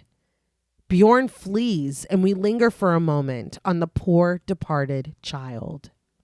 Man, I don't understand again. So you go in here, it takes you 20 minutes to realize what's going on. You have to trace these pictures. He had to look at a lot of pictures. He's like, maybe this is a misunderstanding. Yeah. But to come to this realization or to come and find Abel like this, you don't grab a weapon. You don't try to end. Like, it's weird because even earlier, and I know that his family's asleep, but we've had a terrible time. Yes. You keep like taking off and leaving them. Earlier in like at the beginning of the movie when he went to go find the rabbit, why didn't they all go together? I don't understand why he told them to stay there and then he took off. And then he's again, I know they're asleep, but we had a shitty time. The first thing you heard, if you went and turned off the water and you seen the cabin with that door open, babe, you got to get up. We got to get the fuck out of here. You got to get up. We got to go. The vibes are off. Yes. Yeah. And again, I'm sorry, but this is where I start to think, I don't know that anything has happened this weekend that maybe they didn't want to happen. Maybe they've left this shed open. Yeah. Maybe they wanted me to find it. Like The way this that it never... was like, he'll turn off the TV, then he'll hear the tap, then he'll turn off the tap, then he'll hear the door. I would feel like I was being led there. It's like Absolutely. fucking breadcrumbs. Yeah. And look, logistics aside of how the fuck have you been doing this? Yeah. I think the concept and the prospect of them being successful at having done this for so long to so many families, terrifying. That's horrifying. Oh, yeah. And I think that it is something very original Yeah, no, yeah. I never would have guessed in a million years that this is what was going on with Patrick and Karen. Mhm. Right. Bjorn hurries to the bedroom where he wakes Louise with a fierce whisper. They're going home. Louise asks what's going on, but Bjorn just tells her that she has to wake up. Growing more frantic, he wakes Agnes, and when Louise tells him to calm down, Bjorn snaps at her. Come on, damn it. So this is the beginning of a new frustration that I have with Louise, because again, she's the only one. I am mad that, she is standing up for herself, and then we cut to her fucking gardening with Karen. Yeah. And I am still mad about that. But you're the one that's been clocking this whole time how weird these people are, how the behavior is at best rude, if not downright evil. I mean, if everything that you've seen, the concerns that you've brought to your husband that he's dismissed or belittled or whatever, if he's the one waking you up saying, we need to leave right now. It's like, what is I'm that? not telling you to calm down. I need to know. I would ask what's going on. And if he was like, no, we just need to leave. Okay, bet. Let's go. Yeah, finally. Get the fucking rabbit. I'll Yes. get her and let's go. Please make sure we have. Yeah. But I don't know. But also, if I was Bjorn, I'd be like, they just kill fucking Rabel. Like, I would be, I would be losing my fucking And mind. I understand that it's probably not best for Agnes to hear that boy is dead. So if we can have a very hushed whisper conversation with our wife, Yeah. and get her to motor with me to the car, or even just with be our like, daughter. Right. It's bad. It's bad. Just come on. We need to It's get in the worse car. than we thought. I'll tell you on the way. Yeah. I don't know. I think in this situation, after everything that's gone on, I think it just needs to be, look, they killed that boy. We need to go. Anything. Even with Agnes? Oh, yeah. Well, Hey, Agnes was still asleep at first. Oh, okay. Yeah. She's like, ah! Well, but again, if we're all on alert and we know this is dangerous, Very. we've got to get the fuck out of here. Yes. Yeah. You Yeah. run in the woods and you don't stop running. Don't you turn around and look for me and your mom. You keep going. Do not turn around. Like, go. It's just so frustrating, and she continues for me to be frustrating. Yeah. And again, I think that is my biggest frustration with this movie is that, look, I understand a lot of times you have to do things, you have to make bad decisions Yeah. in order for the For plot sure. to move forward. Yeah. But it's decisions like this that it's like no one in their earthly fucking mind would keep this close to the chest. Yeah. Well, and even just, I don't know. I think that's why earlier I was saying that I would really like a demonstration of like them not trusting each other or, oh my God, Bjorn overreacts to everything or like anything. Because if John Paul woke me up like this, It's a big we're deal. leaving. Yeah. I Oh, no. trust him. Yeah. If he's saying we got to go right now, we got to go right now. And yeah, I want to know what the fuck happened. But if he's like, I'll tell you in the car, just grab the kids. Like then we're gonna leave. I can't imagine what has happened or the culture of this relationship where it's like, dude, calm down. After you've got your own evidence as to why something might be wrong enough for him to be like, we need to bolt in the middle of the night. Yeah. And I didn't know if it was more for me to blame on the movie or, you know what I mean? The script or whatever, because it did kind of bother me a lot that she is doing that. Yeah. Because like you just said, babe, she has her own experiences and they've been really rude to her and fucked up the whole time. It wouldn't matter even if your sister was like, hey, dude, get up. We got to go. Okay. What's going on? All right, let's just go. Yeah. It's just very weird. And I already know that they were being, dickheads to me or whatever, or to her. Oh, no, yeah, let's go. Let's go. Because it almost feels like Bjorn's online now. Now it's Louise's turn to be stupid. Yeah. Because later, you're right. More than anyone, she should be like, fucking let's go. Yeah. You ain't got to tell me twice. I don't even need evidence. No. Like, more evidence. Yeah. Yeah. I just don't. I'm mad at her. I don't understand. It's night when they head out to their car. Bjorn still whispers at them to hurry up, damn it. Louise carries Agnes and Bjorn has the bags. They put everything into the car and get inside. And it's when Bjorn twists the key that the no fuel light glows on his dashboard. Still, he slowly pulls away from the house. Is it possible that their fuel was drained? Or I wouldn't be did they surprised. just... Yeah. Because they haven't driven. I think just Patrick and Karen, they've been taking their car everywhere. Yeah, they have. So yeah, that wouldn't surprise me at all. And this would just be further evidence of, they don't want us to get away, so we need to get away right now. Oh, man. Louise and Agnes are asleep in the back seat as Bjorn speeds them down the winding road. His breath is shaky and his eyes darting and paranoid. Beams from another car's headlights spill in through the back window. Bjorn grips the wheel and eyes the vehicle with apprehension as it passes them. He stops to fill up at a gas station, and as he does, maybe the same car drives by. I will be honest, I was surprised as fuck that he made it to a gas station. Me too. Yeah. And I was like, oh, shit. I thought they were going to break down on the road. Yeah. When he's back driving, he spots a car parked on the side of the road. Bjorn eyes it nervously, and it's not until after he passes it that it gets back onto the road and starts to follow them. Abruptly, Bjorn pulls over and the car continues down the road. The jostling and shaking of the car treading the uneven terrain wakes Louise. She grips the grab handle as Bjorn tries to keep control of the rocking car until their vehicle finally comes to an abrupt stop. So I applauded Bjorn. My bar for him is so low on even realizing that there was another car on the road. Yeah. I appreciated him pulling over so that they're not being followed. Yeah. I didn't know that he was going to go fucking off-roading. Yeah. I don't. The car passed us. Reverse and then go out. I don't know. I'm already on edge because of what we're running from. Mm-hmm. It wouldn't be far-fetched to be like, are they fucking following us? Is that car following us? Right. Or maybe we need to get behind that car. It's like, dude, he just pulled off and then just kept going. This is going to lead us to safety. Why would you think that? And you don't even know where you are. No, he doesn't know anything. And honestly, aren't we fueled up at this point? Yes. Yeah. Let's speed dangerously. Yeah. And if we get pulled over, cool. Yeah. Like, I do not care. Yeah. I'm And spilling my true. guts. Yeah. one thing I do have to say, I do appreciate the tension and suspense of these headlights. Yeah. And not knowing, because it very well could be them. Right. Or it could just be anybody. Yeah. Louise asks her husband what's going on, but Bjorn is turning the key and starting the car again.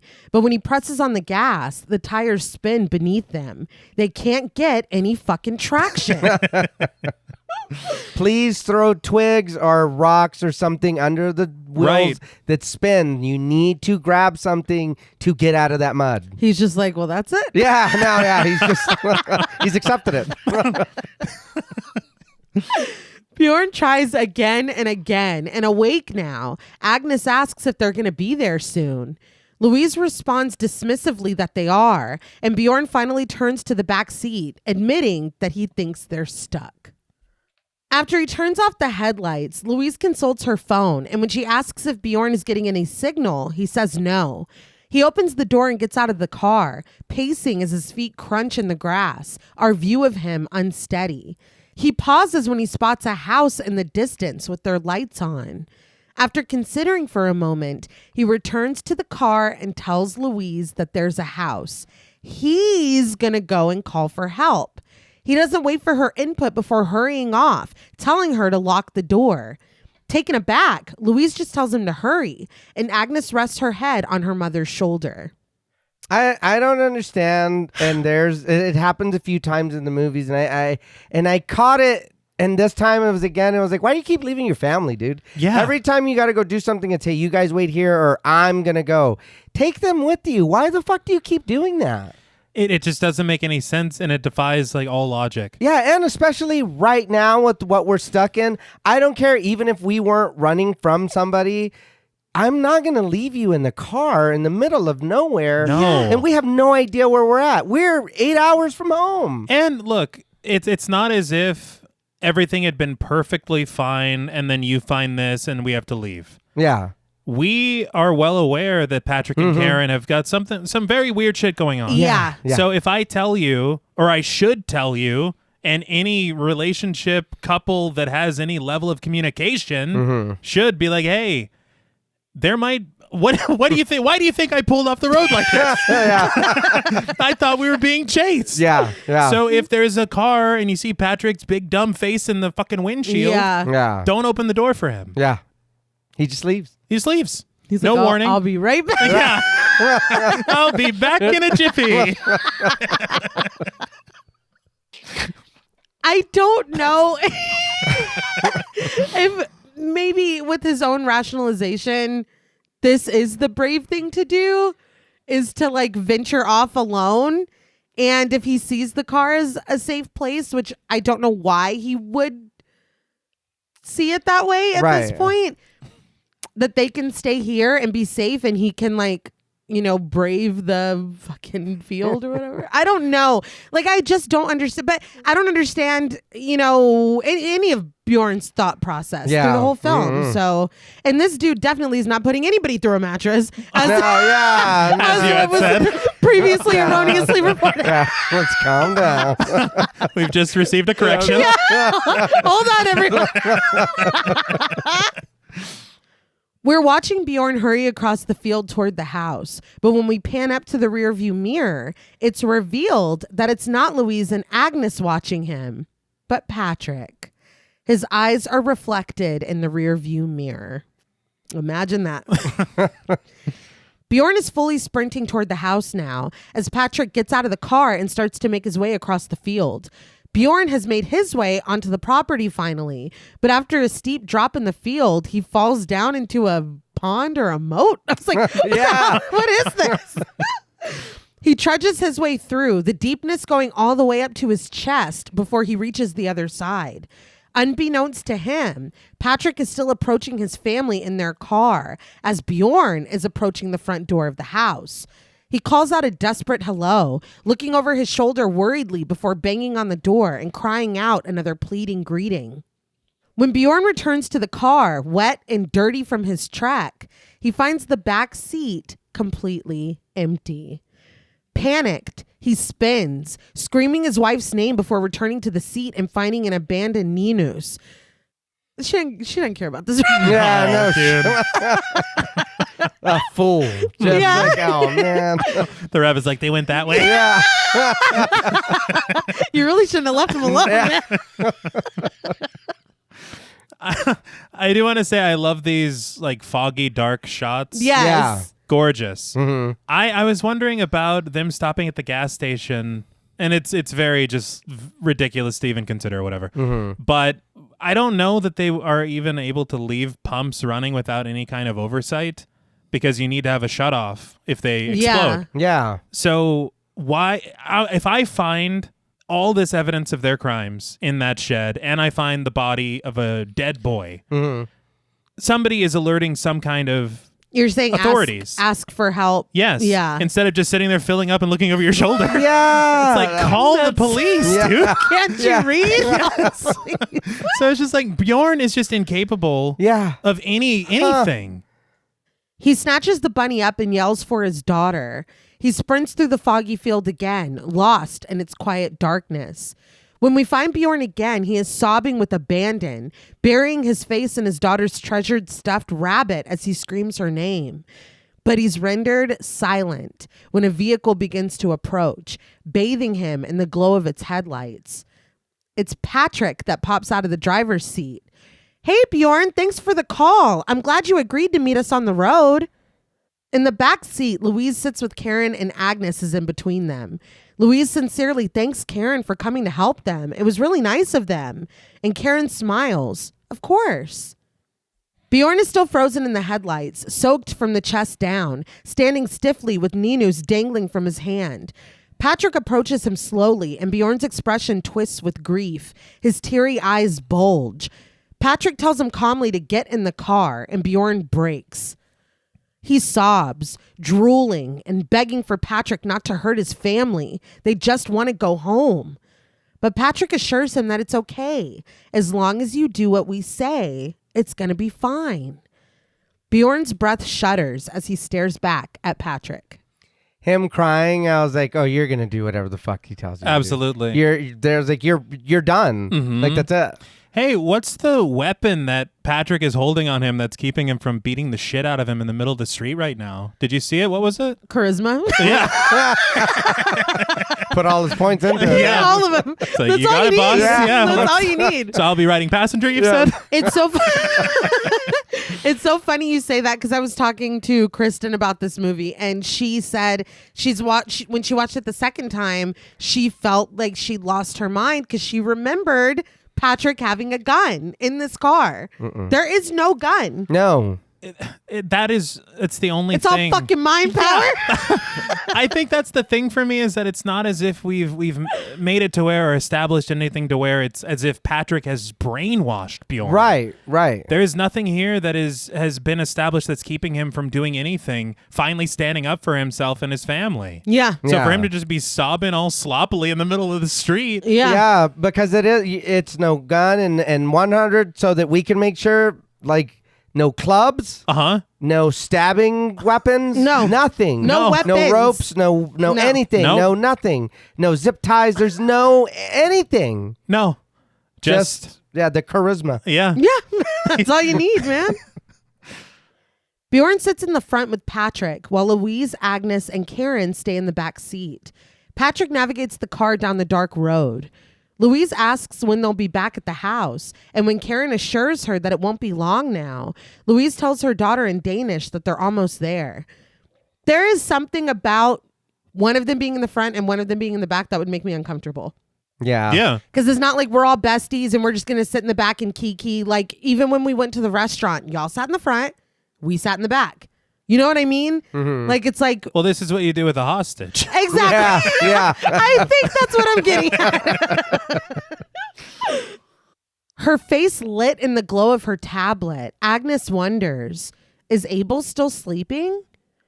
Reflexively, Louise tells her yes. And when this placates Agnes, Louise looks over to Karen and asks if Abel is home alone. Karen explains that Muhajid is looking after him. He was up early anyways, so... Louise reaches into the front seat and rubs Bjorn's shoulder. When she asks if he's okay, Bjorn rests his hand over hers and tells her that he's fine. Louise remarks that his fingers are cold. He needs a nice hot shower. She adds a thank you before resting back into her seat. You better squeeze something in Morse code into your wife's... Yeah. I don't just... But even being, if she was just trying to be polite or like trying to like, we'll get through this, honey. She's acting like nothing's wrong.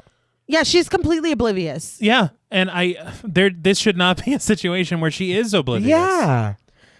Patrick slows the car to a stop and cranks the emergency brake. With a glance at Bjorn, he gets out of the car. Standing in the headlights, Patrick turns his back to pee. Bjorn is sitting in the front seat, staring at Patrick through the windshield before dropping his eyes to the keys dangling from the ignition. He looks at Patrick, the keys, Patrick, the keys. Bjorn does nothing.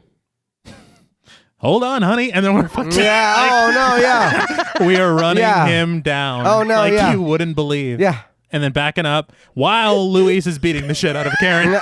Because I'm telling her everything that's going on while I'm doing this. Of course. Yeah. Hold on, honey. I'm sorry, dude. He's getting crunched. Yeah. Oh, yeah. There's no way. You know, despite, like, just do what we say and that's not true. You have to know in your gut that that's not true. Mm-hmm. So it's like, even if this doesn't work, at least I tried something. Yeah. Like, why you're just gonna lay down and be like, okay, I guess there's my family there, you know. Is there any part of Bjorn that thinks that this might actually work out? Maybe he's clinging to that hope, because why else would you not do anything? Yeah, I just don't understand. And I mean, you got to think back at how many things under, recontextualized feel like a test. Mm-hmm. And so is he like, oh, is this our test? Like, we were going to let you go, but you know what I mean? Like, he's a coward. And I think when you're weak or whatever, you like make these excuses for yourself of like, oh, I'm doing the right thing by doing absolutely nothing. Mm-hmm. Yeah.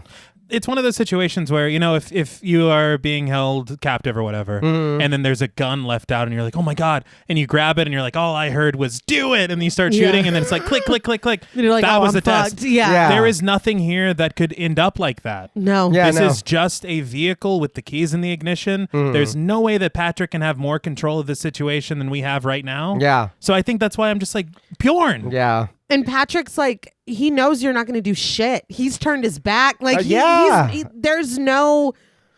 worried about it. I don't understand. Because even like you're saying and thinking about it, if I know they're going to kill us anywhere, this is going to end bad no matter what. Maybe if I do hit you with the car, somebody's going to ask questions. What happened to you, dude? You've got to go to the hospital. If not, you're fucked. You know what I mean? Yeah. Don't do something to not let it happen again. Pull more people into it. Yeah. Incapacitate him at the very least. And if it is a worry of getting in trouble for running someone over, all you have to say is, I found 10,000 pictures in a shed. Yeah. Yeah. And also there is a boy. Who is no longer with us. Yes. When Patrick gets back in the car, Agnes seems to sense that something is wrong. Yes, Agnes, the child, is the one that senses something is wrong. She declares to her mother that she wants to go home. Louise asks in English again if they're almost there, but Agnes asserts that she doesn't like this. Louise tells her that it's okay. Her mom is here. She pulls Agnes close and wraps her arm around her. When Agnes quietly whines that she's scared, Patrick replies swiftly, "Be quiet." Louise is like, "Excuse me?" But Bjorn implores her to just do as they say. Louise points out to him in Danish that they've taken a huge detour. It's Karen's turn now to ask Louise to be quiet. Please. Louise stares at her, shocked. She asks, "Can you tell us when we'll be back at the house?" Karen calmly shushes her as she continues to gaze out the window. Bjorn speaks up now, asking Patrick, "We're going to your house, right?" But without answer, Patrick pulls over and puts the car in park.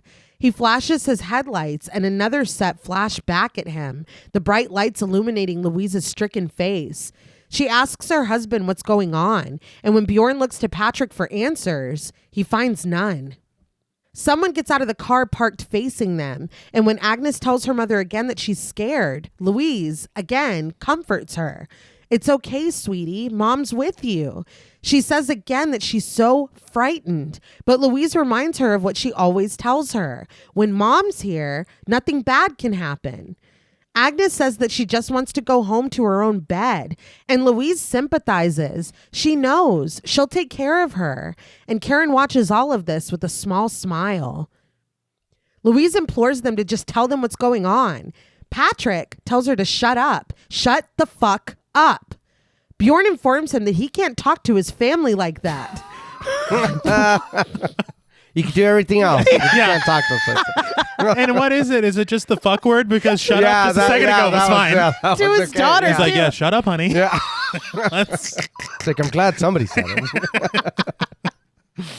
So Patrick punches Bjorn in the face, and Bjorn slumps in his seat. Agnes cries out at this, and Louise pulls her daughter into her lap.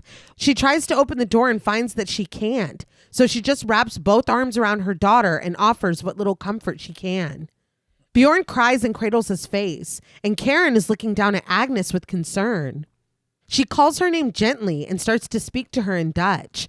Louise holds Agnes closer, shaking her head against whatever Karen is saying. She's trembling when Karen asks her in English to please let go of Agnes.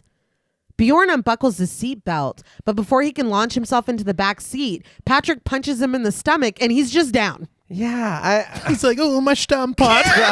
Yeah. That's where he hit him. Too much dump. I don't know when at what point does the adrenaline kick in? Well, he He's did still go waiting. swimming, I guess, after, so I guess he's cramping or something. From her pocket, Karen pulls out her scissors and snips them. She calls out to Louise again, sure that she will let go. Yes, she will. Yes, she will. And this feels like a little bit of a callback to what felt like an innocuous line whenever they were gardening. Yeah. And Karen was talking about how dull her scissors were. Oh, okay. And it's like, oh. The person from the other car is finally visible from the bright headlights as he approaches. It's Mujahid, his breath fogging in the cold air. He abruptly opens the door to the back seat and wraps his arm around Louise's throat.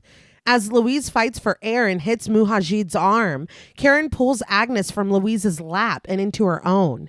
Agnes screams for her mother, but Mujahid continues to choke her, holding her back. Bjorn finally fights back at Patrick, but when Patrick punches him twice in the face, Bjorn goes still. Still no adrenaline to be seen. No adrenaline? No adrenaline to be seen. Patrick leans into the back seat, restraining Agnes by the head, while Karen brings her scissors toward the little girl's mouth. Louise's eyes go wide with horror as Karen positions Agnes's tongue between the blades. Louise screams and hits Mujahid's arm while Karen slices through Agnes's tongue. Bjorn turns and lets loose an explosion of vomit that mists in the air. He doubles over, gagging, and abruptly, Karen and Patrick push Agnes over Louise's lap and into Mujahid's waiting arms. He takes hold of Agnes, her chin painted completely red in her blood, and she thrashes as he carries her away. It's a wild turn of events. Mm-hmm. It's just, I don't know. Not once again has Bjorn attempted to maybe get out of the car. No. Nothing. No. He's just getting his ass kicked. Yeah. And taking it. Yeah. Yeah. The only thing that came to mind was Skinner when he's like, pathetic. That was it.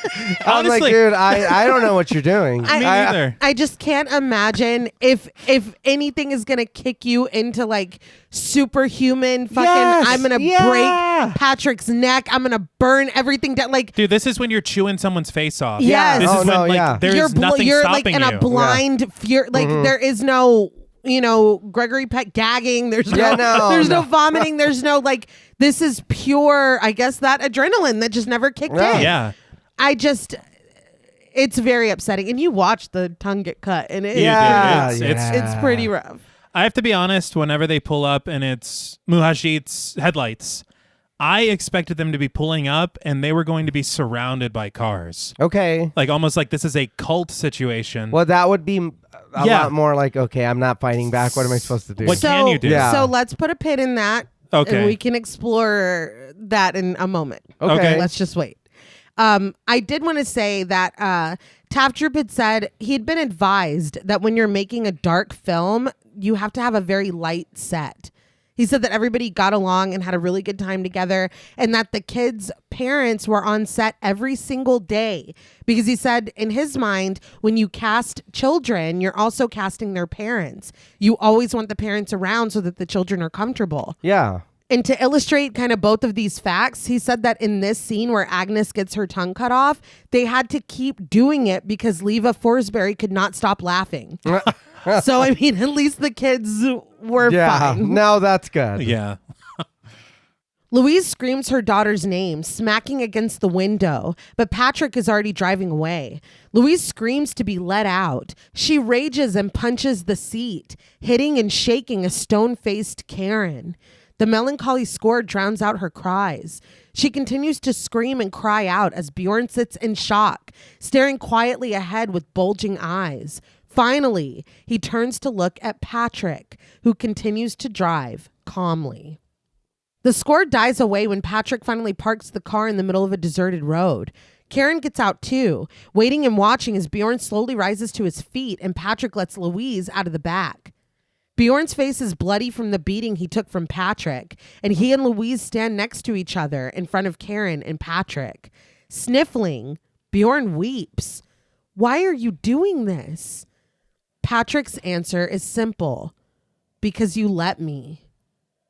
Realization dawns in Bjorn's eyes, and calm as ever, Patrick instructs them to take off their clothes.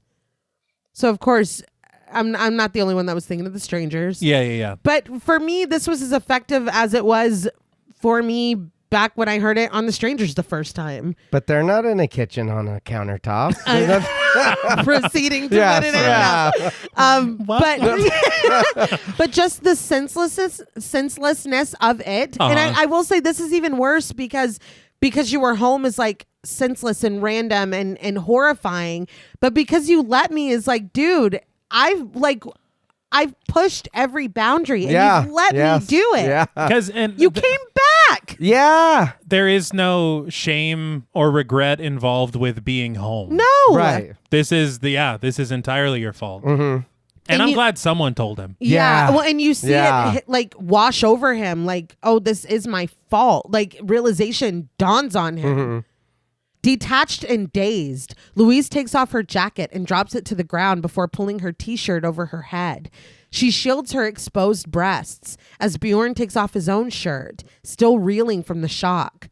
After a moment, Louise pulls down her pants, then her underwear with trembling hands, leaving herself naked, save for the necklace dangling against her chest. Bjorn removes the rest of his clothes too, staring like a man lost in a horrible nightmare, as he and Louise stand together, stark naked. Karen and Patrick stand above them as Bjorn and Louise are ordered into a deep ditch. They embrace each other and Bjorn sobs, pleading with Louise that he's sorry. Louise starts to cry, holding her husband, but she lets go of him when she's struck with a rock. She and Bjorn stare in disbelief until she's hit again. Louise goes down, and as Bjorn sinks with her, screaming, all sound is lost.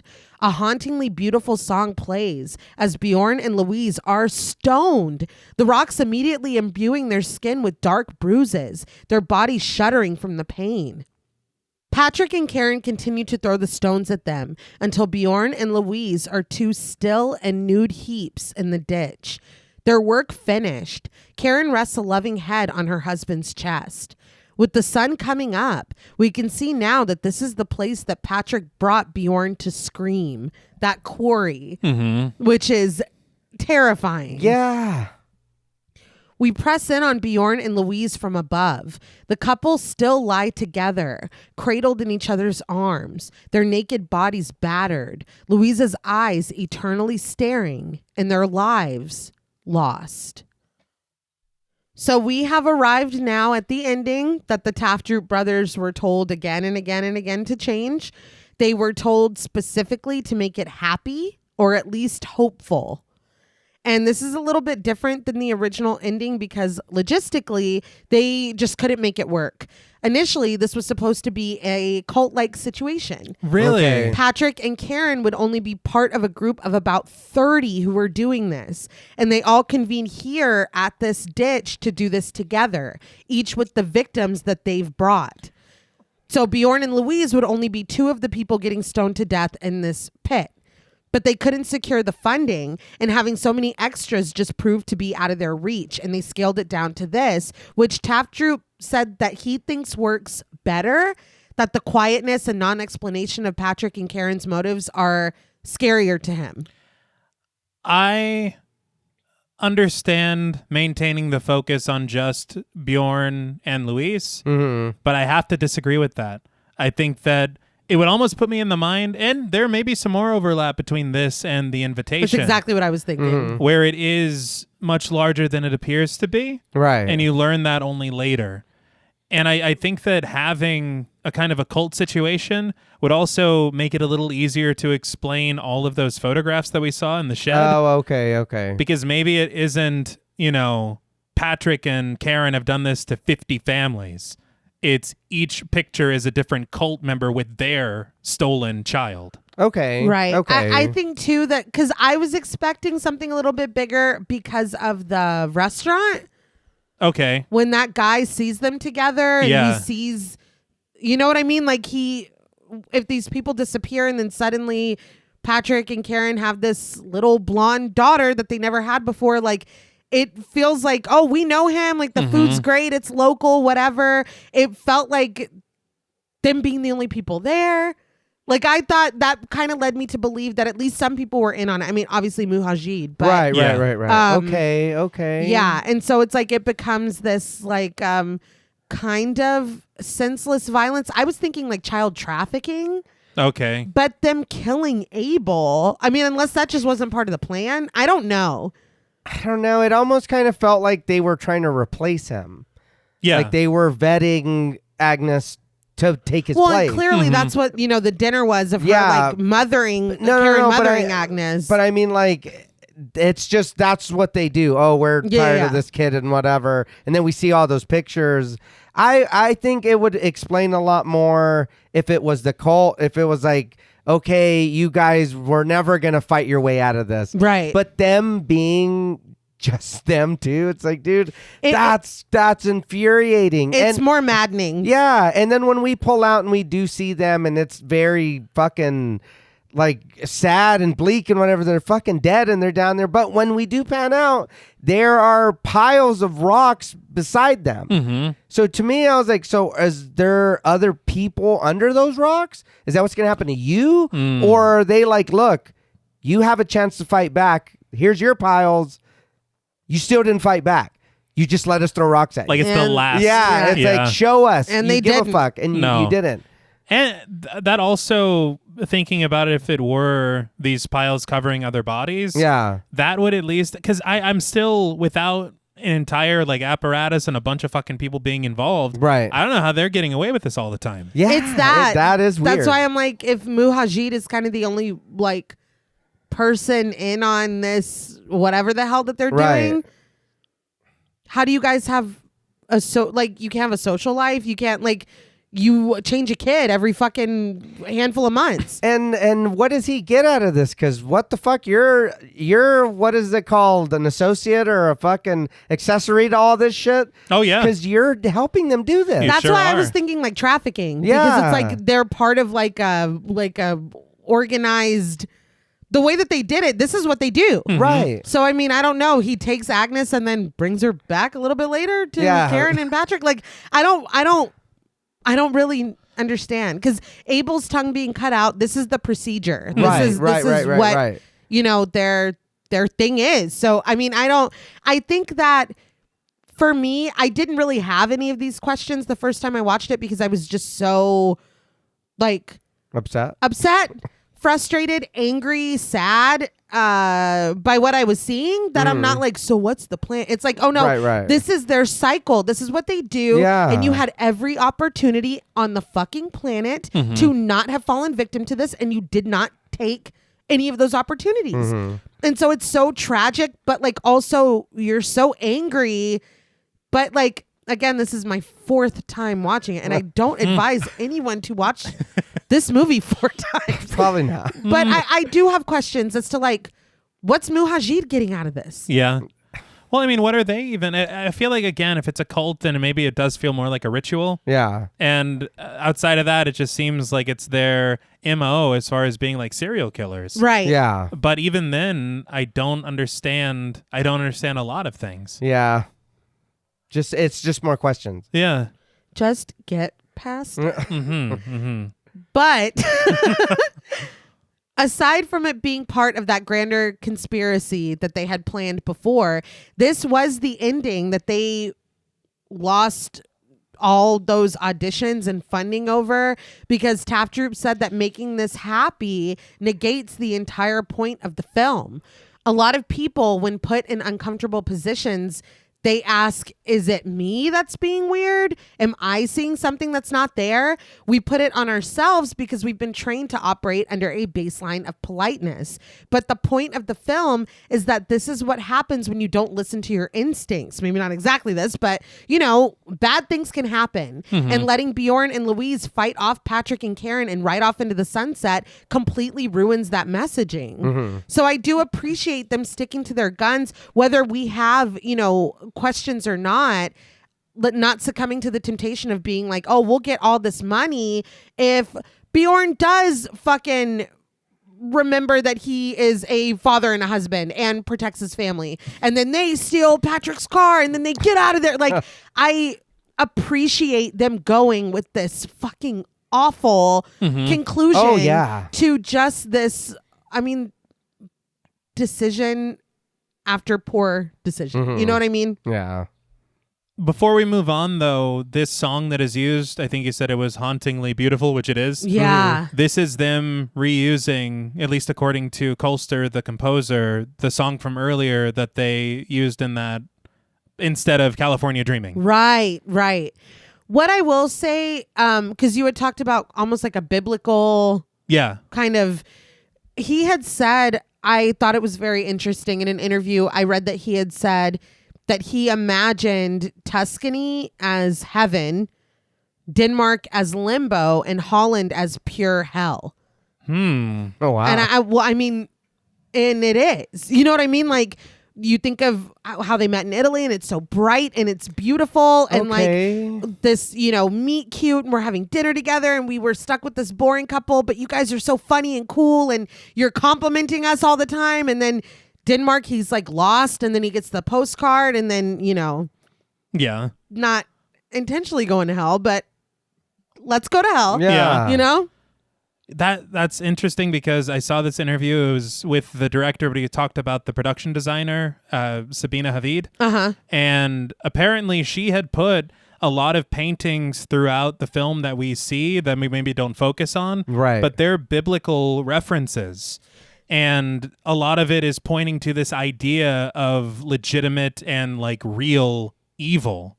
And also the idea of stoning feels like a biblical punishment. Yeah, absolutely. Yeah. And he said that as well in an interview about the stoning.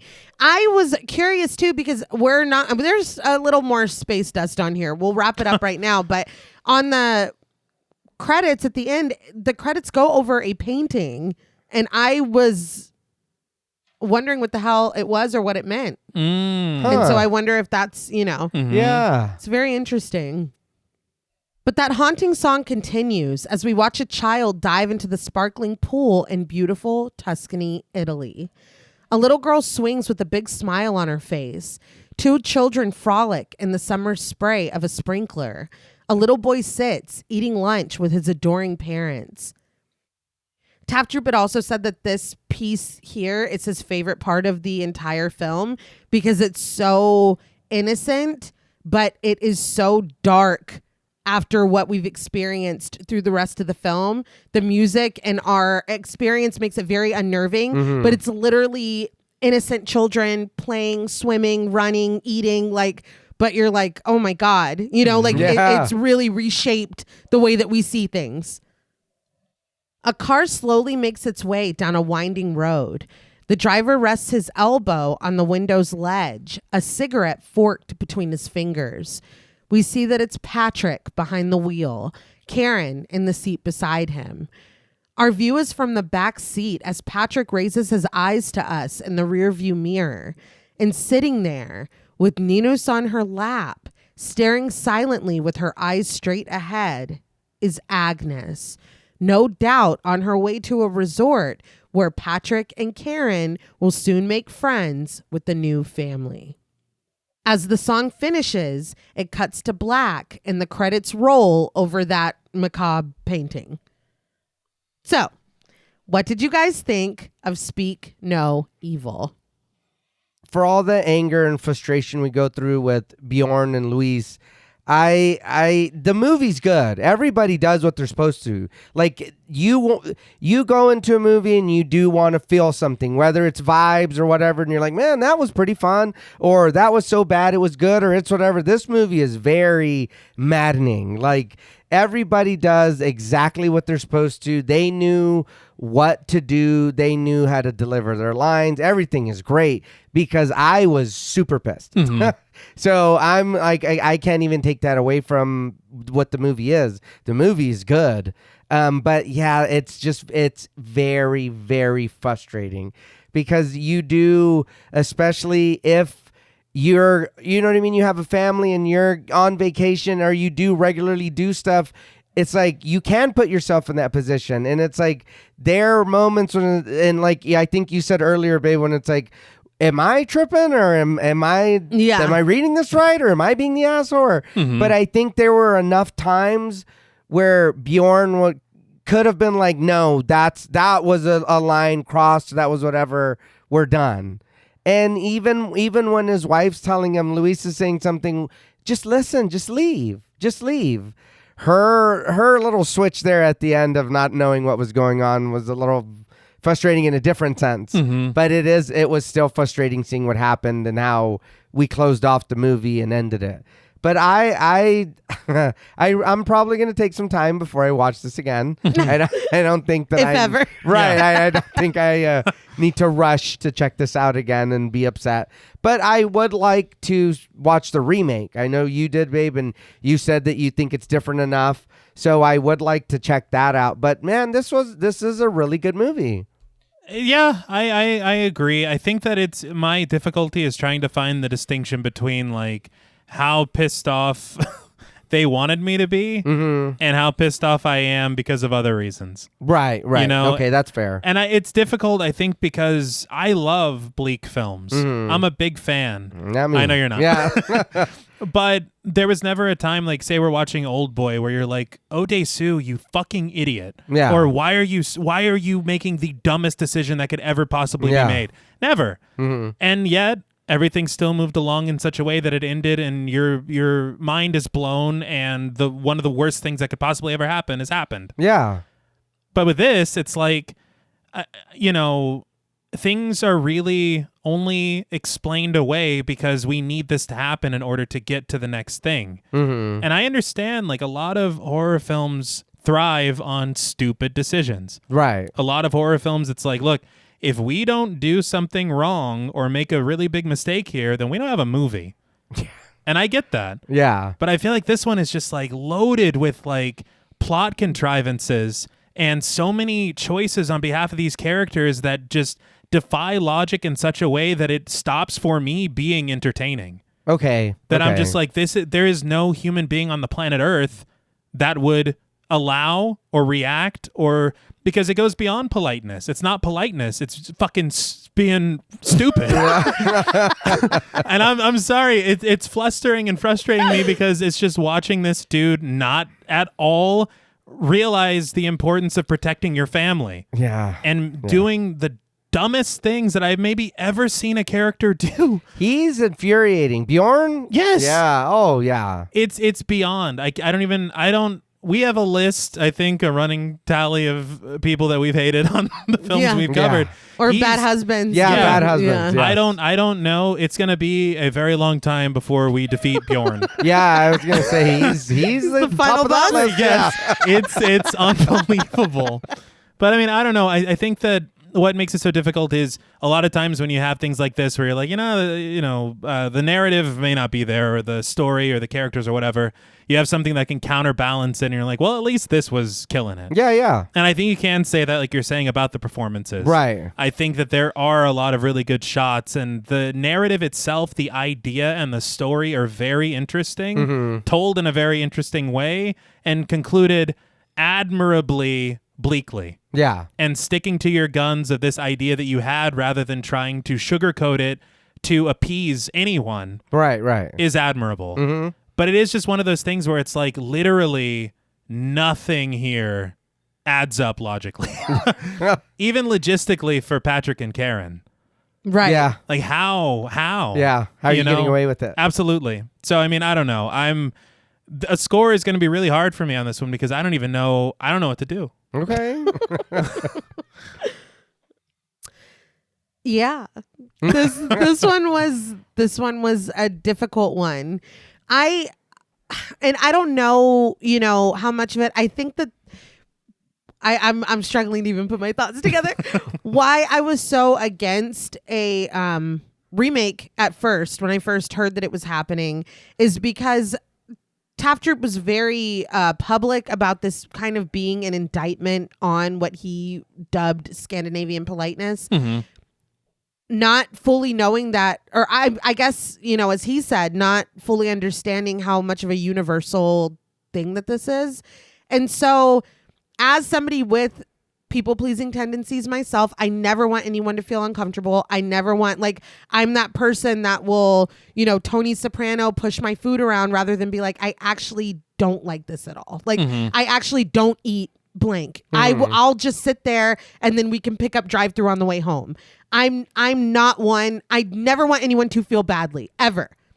And T and I spent very formative childhood years in Europe. I think that I'm very empathetic. I'm very in tune to other people's feelings. But at the end of the day, maybe it is just my big, dumb, rude American brain that just can't wrap itself around some of these fucking egregious it takes it's I maybe a little, I don't know, maybe at times a little bit further than I would like it to be. Does it take for me to be like, that's enough? Yeah. You're not going to talk to me that way. You're not going to act like that. What did you just say to him? Like, it takes me a minute to be like, is this really happening? Again, is it me? Am I being sensitive? Am I what? Like, it takes me a minute to get there, but I will get there. And I think that is what makes this so frustrating. And I think an additive of that is maybe Bjorn is like that little piece of yourself that you walk away and you're like, fuck, I should have said something. He's like the personification of that. Yeah. And so maybe that is part of it, kind of what Tafdrup was saying as well. Part of the frustration is we recognize a piece of ourselves that we don't like on steroids when it comes to this character. Okay. And so it's like, for me, that is extremely effective. I like having these conversations of like, oh no, I would have told him to fuck off. No, you wouldn't have. Like, it would have taken a few more, you know what I mean? I like these thought experiments of how much is too much. I love fucking, what was that we used to watch? What would you do? Yeah, with that's John right, Quinones. Because I'd be like, oh, I'd say something. But how long would it have taken me to be like, hey, no, don't talk to her like that? Right. I would have, but how long would it have taken me? You know what I mean? That's a good point. Hey, it should have been he should have gotten out of the car instead of Muhajit at the end. 10 out of 10. Oh, the long I'm John game. Quinones. And then the remake is another family. He's like, no, but we did cut your daughter's tongue off. Yeah. And we can't believe that you let him do that. Yeah, You didn't even stop say us. Why? anything. Bjorn's like, oh, I don't know. I was thinking. There's a camera right there. Yeah. But I think that's why I kind of am a little bit stuck on this movie. This isn't one that I can watch over and over and over. I have watched it more than I think any human being should watch it. But I think that is at its core what is so interesting to me about it is, you know, cultural differences aside, we all are kind of indebted to the societal code of you don't get what you want 100% of the time the way that you want it 100% of the time. And so at what point do you feel comfortable speaking out without you being the asshole? You know what I mean? It's the same, along the same lines. We're kind of ingrained to not rock the boat. For sure. Oh, yeah. Yeah. And especially, maybe there is a level of it when you are a guest. Mm-hmm. That is also an added layer of pressure. Right. But I feel like the things that this family has witnessed are what makes it so difficult to identify with them. Yeah. Yeah. It would, and the thing is, it would be weird, and it would be pretty if we're visiting somebody, just them going in the bathroom, if your sister was showering, to go brush their teeth and not say anything, and then just like, oh, this is normal, or going and peeing while I'm brushing my teeth. I get this is your house, but dude, that's pretty disrespectful as fuck. Yeah. It's like, I can be nice all day and look past some passive aggressive petty shit here and there, but that's a bit of a line. Yeah, Like, that's I an know it's your invasion. house, but we're also guests. Exactly. Yeah. I think that's just why this film is so infinitely interesting to me, because I feel like we all have this idea of how we think that we would behave, or hope that we would behave, or aspire to behave. But in the moment, and obviously there's shit that happens in this movie that, like, if you wouldn't speak up, I don't know what to tell you. Yeah. Like, I don't know what to tell you. This takes it so far above and beyond those lines, but I think that those are interesting conversations to have, because we've all, you know, at birth signed this like contract of what is acceptable and not acceptable when interacting with people that you don't know very well. And I think culturally those can be even stricter boundaries. I think as a woman, a lot of women and girls are taught to be polite, be ladylike, don't be loud, you know, just go along. I think that those are all such interesting conversations to have in, you know, under this experiment of this film of like, this is what happens when you let yourself be steamrolled. This is what happens when all of your alarms are going off and you choose to pick politeness. This is, you know, on an 11 of what can happen, but it's a cautionary tale. And I think that it is very effective in that. Oh, yeah. Having said that, it is one of the most frustrating films I've ever watched in my life. Yeah. Ever.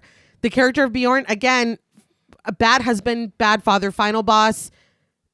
You're right. He's going to be a tough one to beat. Yeah. I struggle to think, and we've had some fucking doozies. I've yelled into this microphone many, many times about the disappointing men, disappointing husbands, fathers. This one is maddening. Like, you're ripping out your hair watching Bjorn for an hour and 37 minutes straight. Yeah. You're ripping out your hair. He's like a Dark Souls boss. It's like it's infuriating. It's like, I don't understand. We can't get past this. Yeah. But all of that being said, I think that the film definitely does its job. I think the performances are really, really impressive. And these moments that we just have to sit in of awkwardness make it like, oh my God. Like, and it does have that black comedy element of like, I'm so uncomfortable right now. All I can do is kind of laugh a little bit. Yeah. Yeah. All of that is very successful for me. I think that, especially on repeat viewings, I don't know what the hell Patrick and Karen are doing or how they've got away with it. No. But I love this cyclical wrap up of them going back to Tuscany. Yes. We don't need to see them entering the villa or entering the resort to know exactly what's going to happen. Right. And I think I love that. I'm a big fan of ending things where they start, like the cyclical storytelling. Love all of that. I there's just something about this film that is, great. And also, it's just a fucking feel bad watch. It's a really feel bad watch. And I honestly, to your point, I don't know if they're going to get away with this for much longer, because they told their friends that they were going here, and there's a picture of Patrick and Karen on their fridge. That's right. When they don't return home, somebody's going to find that and be like, huh. Maybe connect one dot to the other dot. Yeah, and especially when Patrick and Karen are like, have you met our daughter? Yeah. She has congenital aglasia. I don't think so. That's Agnes. Yeah. Bruckner. That was Cabin in the Woods, I think, wasn't it? But this is why I had put this on the poll, because I could really talk about things like this all day. I think just the sociological aspect of it is infinitely fascinating, but we're here to talk about the movie, and I think that we've done that. Yes. And I think that I've appropriately expressed how hard of a watch this is, how frustrating it is, but how effective it is, and maybe making you speak up a little bit faster than maybe you would have before you saw Speak No Evil. Yeah. Maybe. So all of that combined, on a scale from 1 to 10, blatantly belittled boundaries, I am going to give Speak No Evil. This is a difficult one. To score. And I guess we have slid into ratings at this point. I'm going to give Speak No Evil an 8. Feels good. Okay. I'm going to give Speak No Evil. I saw T with some raised eyebrows. It is extremely effective for me. And it stuck with me after I watched it. I think in where it might be lacking narratively or in making you, suspend your disbelief. Yes. Yeah. It kind of makes up for it in those ways for me. Okay. So 8 out of 10 blatantly belittled boundaries. And I will now open the floor to you. No, I understand it. And this was a good discussion. You know what I mean? Talking about it and us sitting here. This was really fun. Not the situation, because right.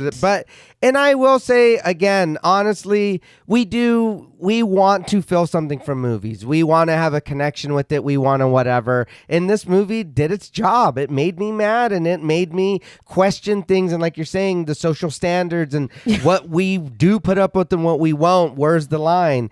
And this movie does a really good job of me wanting to punch the people that we're following instead of the people who are doing the bad thing. Yeah. So true. I'm not looking at, I'm like, Patrick, you suck. And then I'm like, Bjorn, you motherfucker.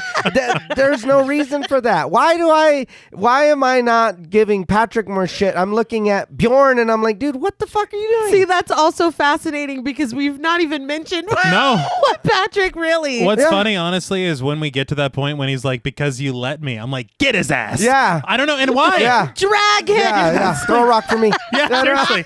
Like, really? Yeah. it is very interesting. That's so true. Yeah, it is very interesting to go through that. You feel those emotions. We have this discussion, then we talk about stuff. It comes out, and it's like, dude, oh my God. It's like this. So the movie in itself is good. I really did enjoy it. I'm not one for bleak, so I can't go that high. But I did enjoy the movie, and I do think it should be watched one time or wait and then watch it. One time. Yeah, watch it later in some years or something, because that was rough. But for me, on a scale from 1 to 10, blatantly belittled boundaries, I'm going to give Speak No Evil a 6.5 out of 10. I do like the movie, but the bleakness of it and then just the frustration, I wanted to give it a 7. But I was like, I don't want to take a full point away. I'll take a half point away. I get it. I promise. I get it. And I think what's so weird for me is that I love the bleakness of it. Like I think it's fantastic. It's just the people that were forced to follow. Mm-hmm. And it's just so frustrating. Little moments of communication, one line could literally solve everything. Yeah. You know, even when we're in the car, let Agnes sleep, but wake up your wife and say, they fucking killed Abel. Yeah. Something. Yes, anything. Yeah. But to just be speeding around and then stopping at gas stations and looking over your shoulder and it's just so unbelievable. And you saying that real quick, that made me think, if they were missing, if we had any hint that there was a connection that was lost between Bjorn and Louise. Yeah. Them saying that, hey, he went in there when I showered. He went in there when I was brushing my teeth to go pee. Yeah. There's a connection you have now with your wife you could talk about. There was none. They wouldn't even fucking communicate right. Not at all. And he's watching us have sex right now. Yes. It's like, honey, I don't want to ruin the moment. You don't have to stop. Yeah, I'm having a wonderful time. Yeah. I did make eye contact with Patrick. Full eye contact. Yes. He's cheering us on. Yeah. But again, even that little thing to have that, because then if there were problems in the relationship, like we alluded at, that could be possible. Right. We are building these bridges. Yes. To say, look, and because as Luis, I'm fucking furious at Bjorn for making it like I'm crazy. Yep. Yeah. For everything that I know I've experienced. Oh, yeah. So it's just like, and then I'm sorry, Luis, the same thing. Patrick's naked ass was in the bed with our daughter. Yep. Yeah. Say something. But no, let's just get in the car. Where's Ninus? Oh, man.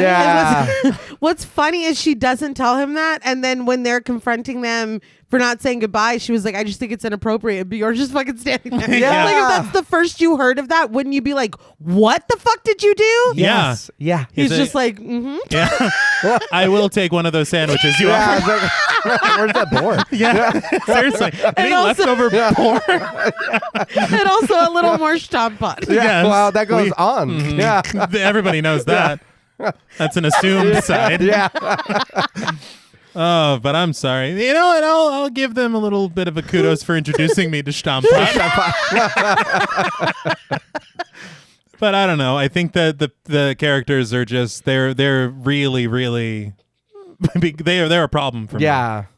So for me, out of 10 blatantly belittled boundaries, I am going to give Speak No Evil 6 blatantly belittled boundaries out of 10. And again, I wanted to go much higher, but it is one of those things where it's just like I cannot. I get it. I promise. Well, that's all from us at Podmortem. What would you rate Speak No Evil, and what should we watch next? Let us know on Instagram at the Podmortem. Be sure to follow us on Twitter and like our Stairhole Productions page on Facebook. Be sure to follow each of us on Instagram and Blue Sky at Blood and Smoke, at Juggalo Daddy 84, and at Travis MWH.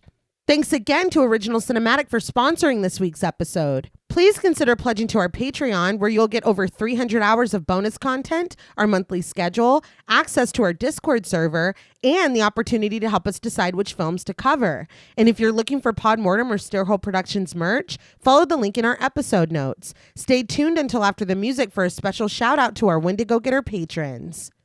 And remember, regardless of expectation, you must never ignore those alarm bells inside your head. You must know when it's time to ditch the polite smile and bare your teeth instead. Until next time.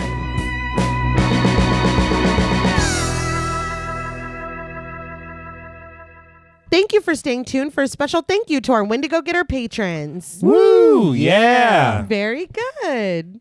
A special thank you to Christian Tafdrup, Kristen Lofton, Megan Martinez, Kimberly Bass, Sophie Hodson, Anthony Jerome M., Jordan Nash, Kent Morton, Lala Thomas, Travis Anissa Hunter, Miguel Myers ATX, Jennifer Perez, Allison O'Neill, Carissa, TJ and Angie Bronson, Andy Teague, Applin Taveros, Karima Rhodes, Kimberly Kleindienst, Bobby Holmes, Donna Eason, JD Rizak, Molly Gerhart, Armand Spasto, Aaron Aguirre, Eggy, William Berry, Charity Oxner, Amanda Six, Mandy Rainwater, Jordan Roberts, Dylan, Spencer Montalvo, Pancake the Panda, John Ramos, Michael Newting, Alexis Roberts, Itzy M, Gary Horton, Kate Lamp, Carlos and Sydney, Jessica Hunter, Helena Rudder, Alan Johnston, Mariah, Livy Fun, Scott Troutman Wise, Mozzie Bear, Dave Burke, Emma Hagel Kissinger, Valerie G, Emiliana, CB, Taylor Santana, Will Lewison,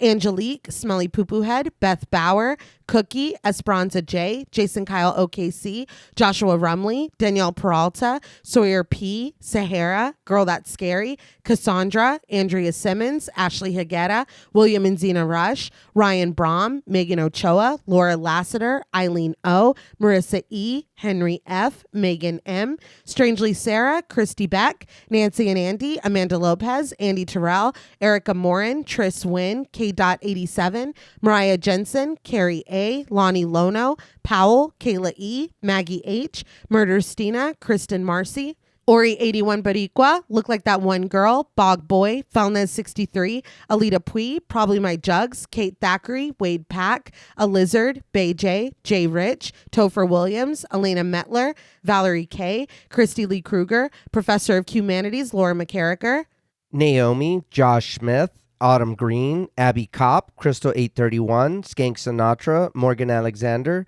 Tony Osteen, Julie Fredborg, Rihanna S., Daniel Taylor, Anna Kate, Heather Ortiz, Kim H., August, Jenny May, Old School Cool, Malik Caselli Armstrong, Scarly D., Toya Shea, Katie, Martin Shaw, Star, Tyler J., Cam Davies, Patrick Hoagland, Raven, Wesley Tart, Kristen Jackson, Jacob Nordberg, Samantha, Damian Grant, Half Price Horror, Clemmy, Nisi Nay, Jason X Rules, Aaron Norman, Victoria Smith, Patricia A. Graham, Erasmo Pena, Danielle Wright, Chuck D., Tabitha Thomas, Connie Lingus, Richard Murray, Irene, Jordan McCarthy, Rosalind Harnias, Emily Rance, Amy, Lisa and Kathy, Mike H., Christian Sadler, Hannah, Sarah Jack, Casey L., Evelyn Knight, Paula Garcia, Nikki M., Megan and Alexandra Saldivar, Lisa Sykes, Kelsey Niemeyer Cook, Martina LaForce, JG, Morgan Novello, Ashley, Alex M., Brandon C., Gordon Sutherland, Georgia Renland, Ashley Poe, Diana Joe, Connor Gormley, Carrie Parker, Katie Face, Jane Pillsbury, Caitlin Asher, Mia Franz, Pooh Bear, Spicy Caldera, This is the Zodiac Speaking, Jason the Ghost, Moldy Tic Tac, Brian Ward, Tanner Rutger, Gremlin Keeper 22, Sam Spade 666, Veronica, Kristen Rhodes, Daniel Laurent, Carmito, TVR, A Very Sweepy Baby, Nicholas Rage, A Lazy Boy, Nicola Williams, Sadison Miles, Stu Corbett, Brick O, Jada Nicole, Lost Fan 08, George L. Robertson, Mercedes X. Bleeple, Joe Miller Apologist, Cool Trainer Elijah, Mrs. Bloomingdale, Sierra Duncan, Renee Hart, Meg Like Sleep, Final Boy, Alani, Elizabeth Thompson, Joey, Michelle Nicole, The Lipstick Demon, Less Than Zombie, Franklin Badge, Sean Reeves, The Kryptonian Orphan, Melissa B., Elena C., Jillian Munford, Evil Chris, Rexterm Raoul, Witchy Poop 19, Brian Avers, Danielle Milton, Instant Horror, Skin Deep, Ashay Guevara, Aaron Mr. Clean Bashard, Henny Kravitz, Francisco Olmos, Paunchy Cat, Christina Perez, Buddy Boy Mac, Revamped, a Rewatch Podcast, Sarah Coolidge, Show Livia, Film Fiend, Catherine Clark, Brandon Brown, Jessica Hernandez, Camry, Amy Shipley Like the Donuts, Jack, Alyssa Muskites, Jennifer Hager, Byron Pittman, Sophia Mason, Most Unholy S'more, Pear Bear, Tom Blades, Bonnie Bazell, Crystal Reddy, Stu Mocker-Focker, Sean Weeks, Chardonnay Carlina, Samira Samuels, The Chief King, Nicholas Doba, Philip Thomas, Ashley Gravely, Kimberly Martinez, James Floyd, Stephanie, Hope Mowry, Abe the Camel, DGS, J. Taylor Art UK, Robert Murdoch, GQ, Danielle Carter, Jason Moore Please, Emily Jeffries, Joey Monda, Madison Basaw, Jasmine, Midnight Martini, Victor Rushing, Gavin Annette, Jennifer Monahan, Beetle Babley, Lucille Brooker, Tono and Tone, Mick K. Dingus, Brian Highsmith, Abigail Spitzer, Christina Juarez, Billy Williams, Robert Quadriguez, Wispy Rainbow, Bionic Shoulder Blade, Zachary Luke, Squid Fart, Amy Goodman, Spooky Gal 89, Alyssa Defoe, Trev Heron, Vicky Worgan, Brooke Ball, Jason, Ryan Skelton, Sage Pearsell, Elizabeth Selvmoen, Seed, Funny Bearded Guy, Ronnie Artega Shavira, Puck/Annie, Trauma Llama, Ashling O'Leary, Jake Guajardo, Danny Landers, Jamie Peel, Desiree Rose, Maija B., and I'm only here for aliens. Thank you all so much. Yes, thank you.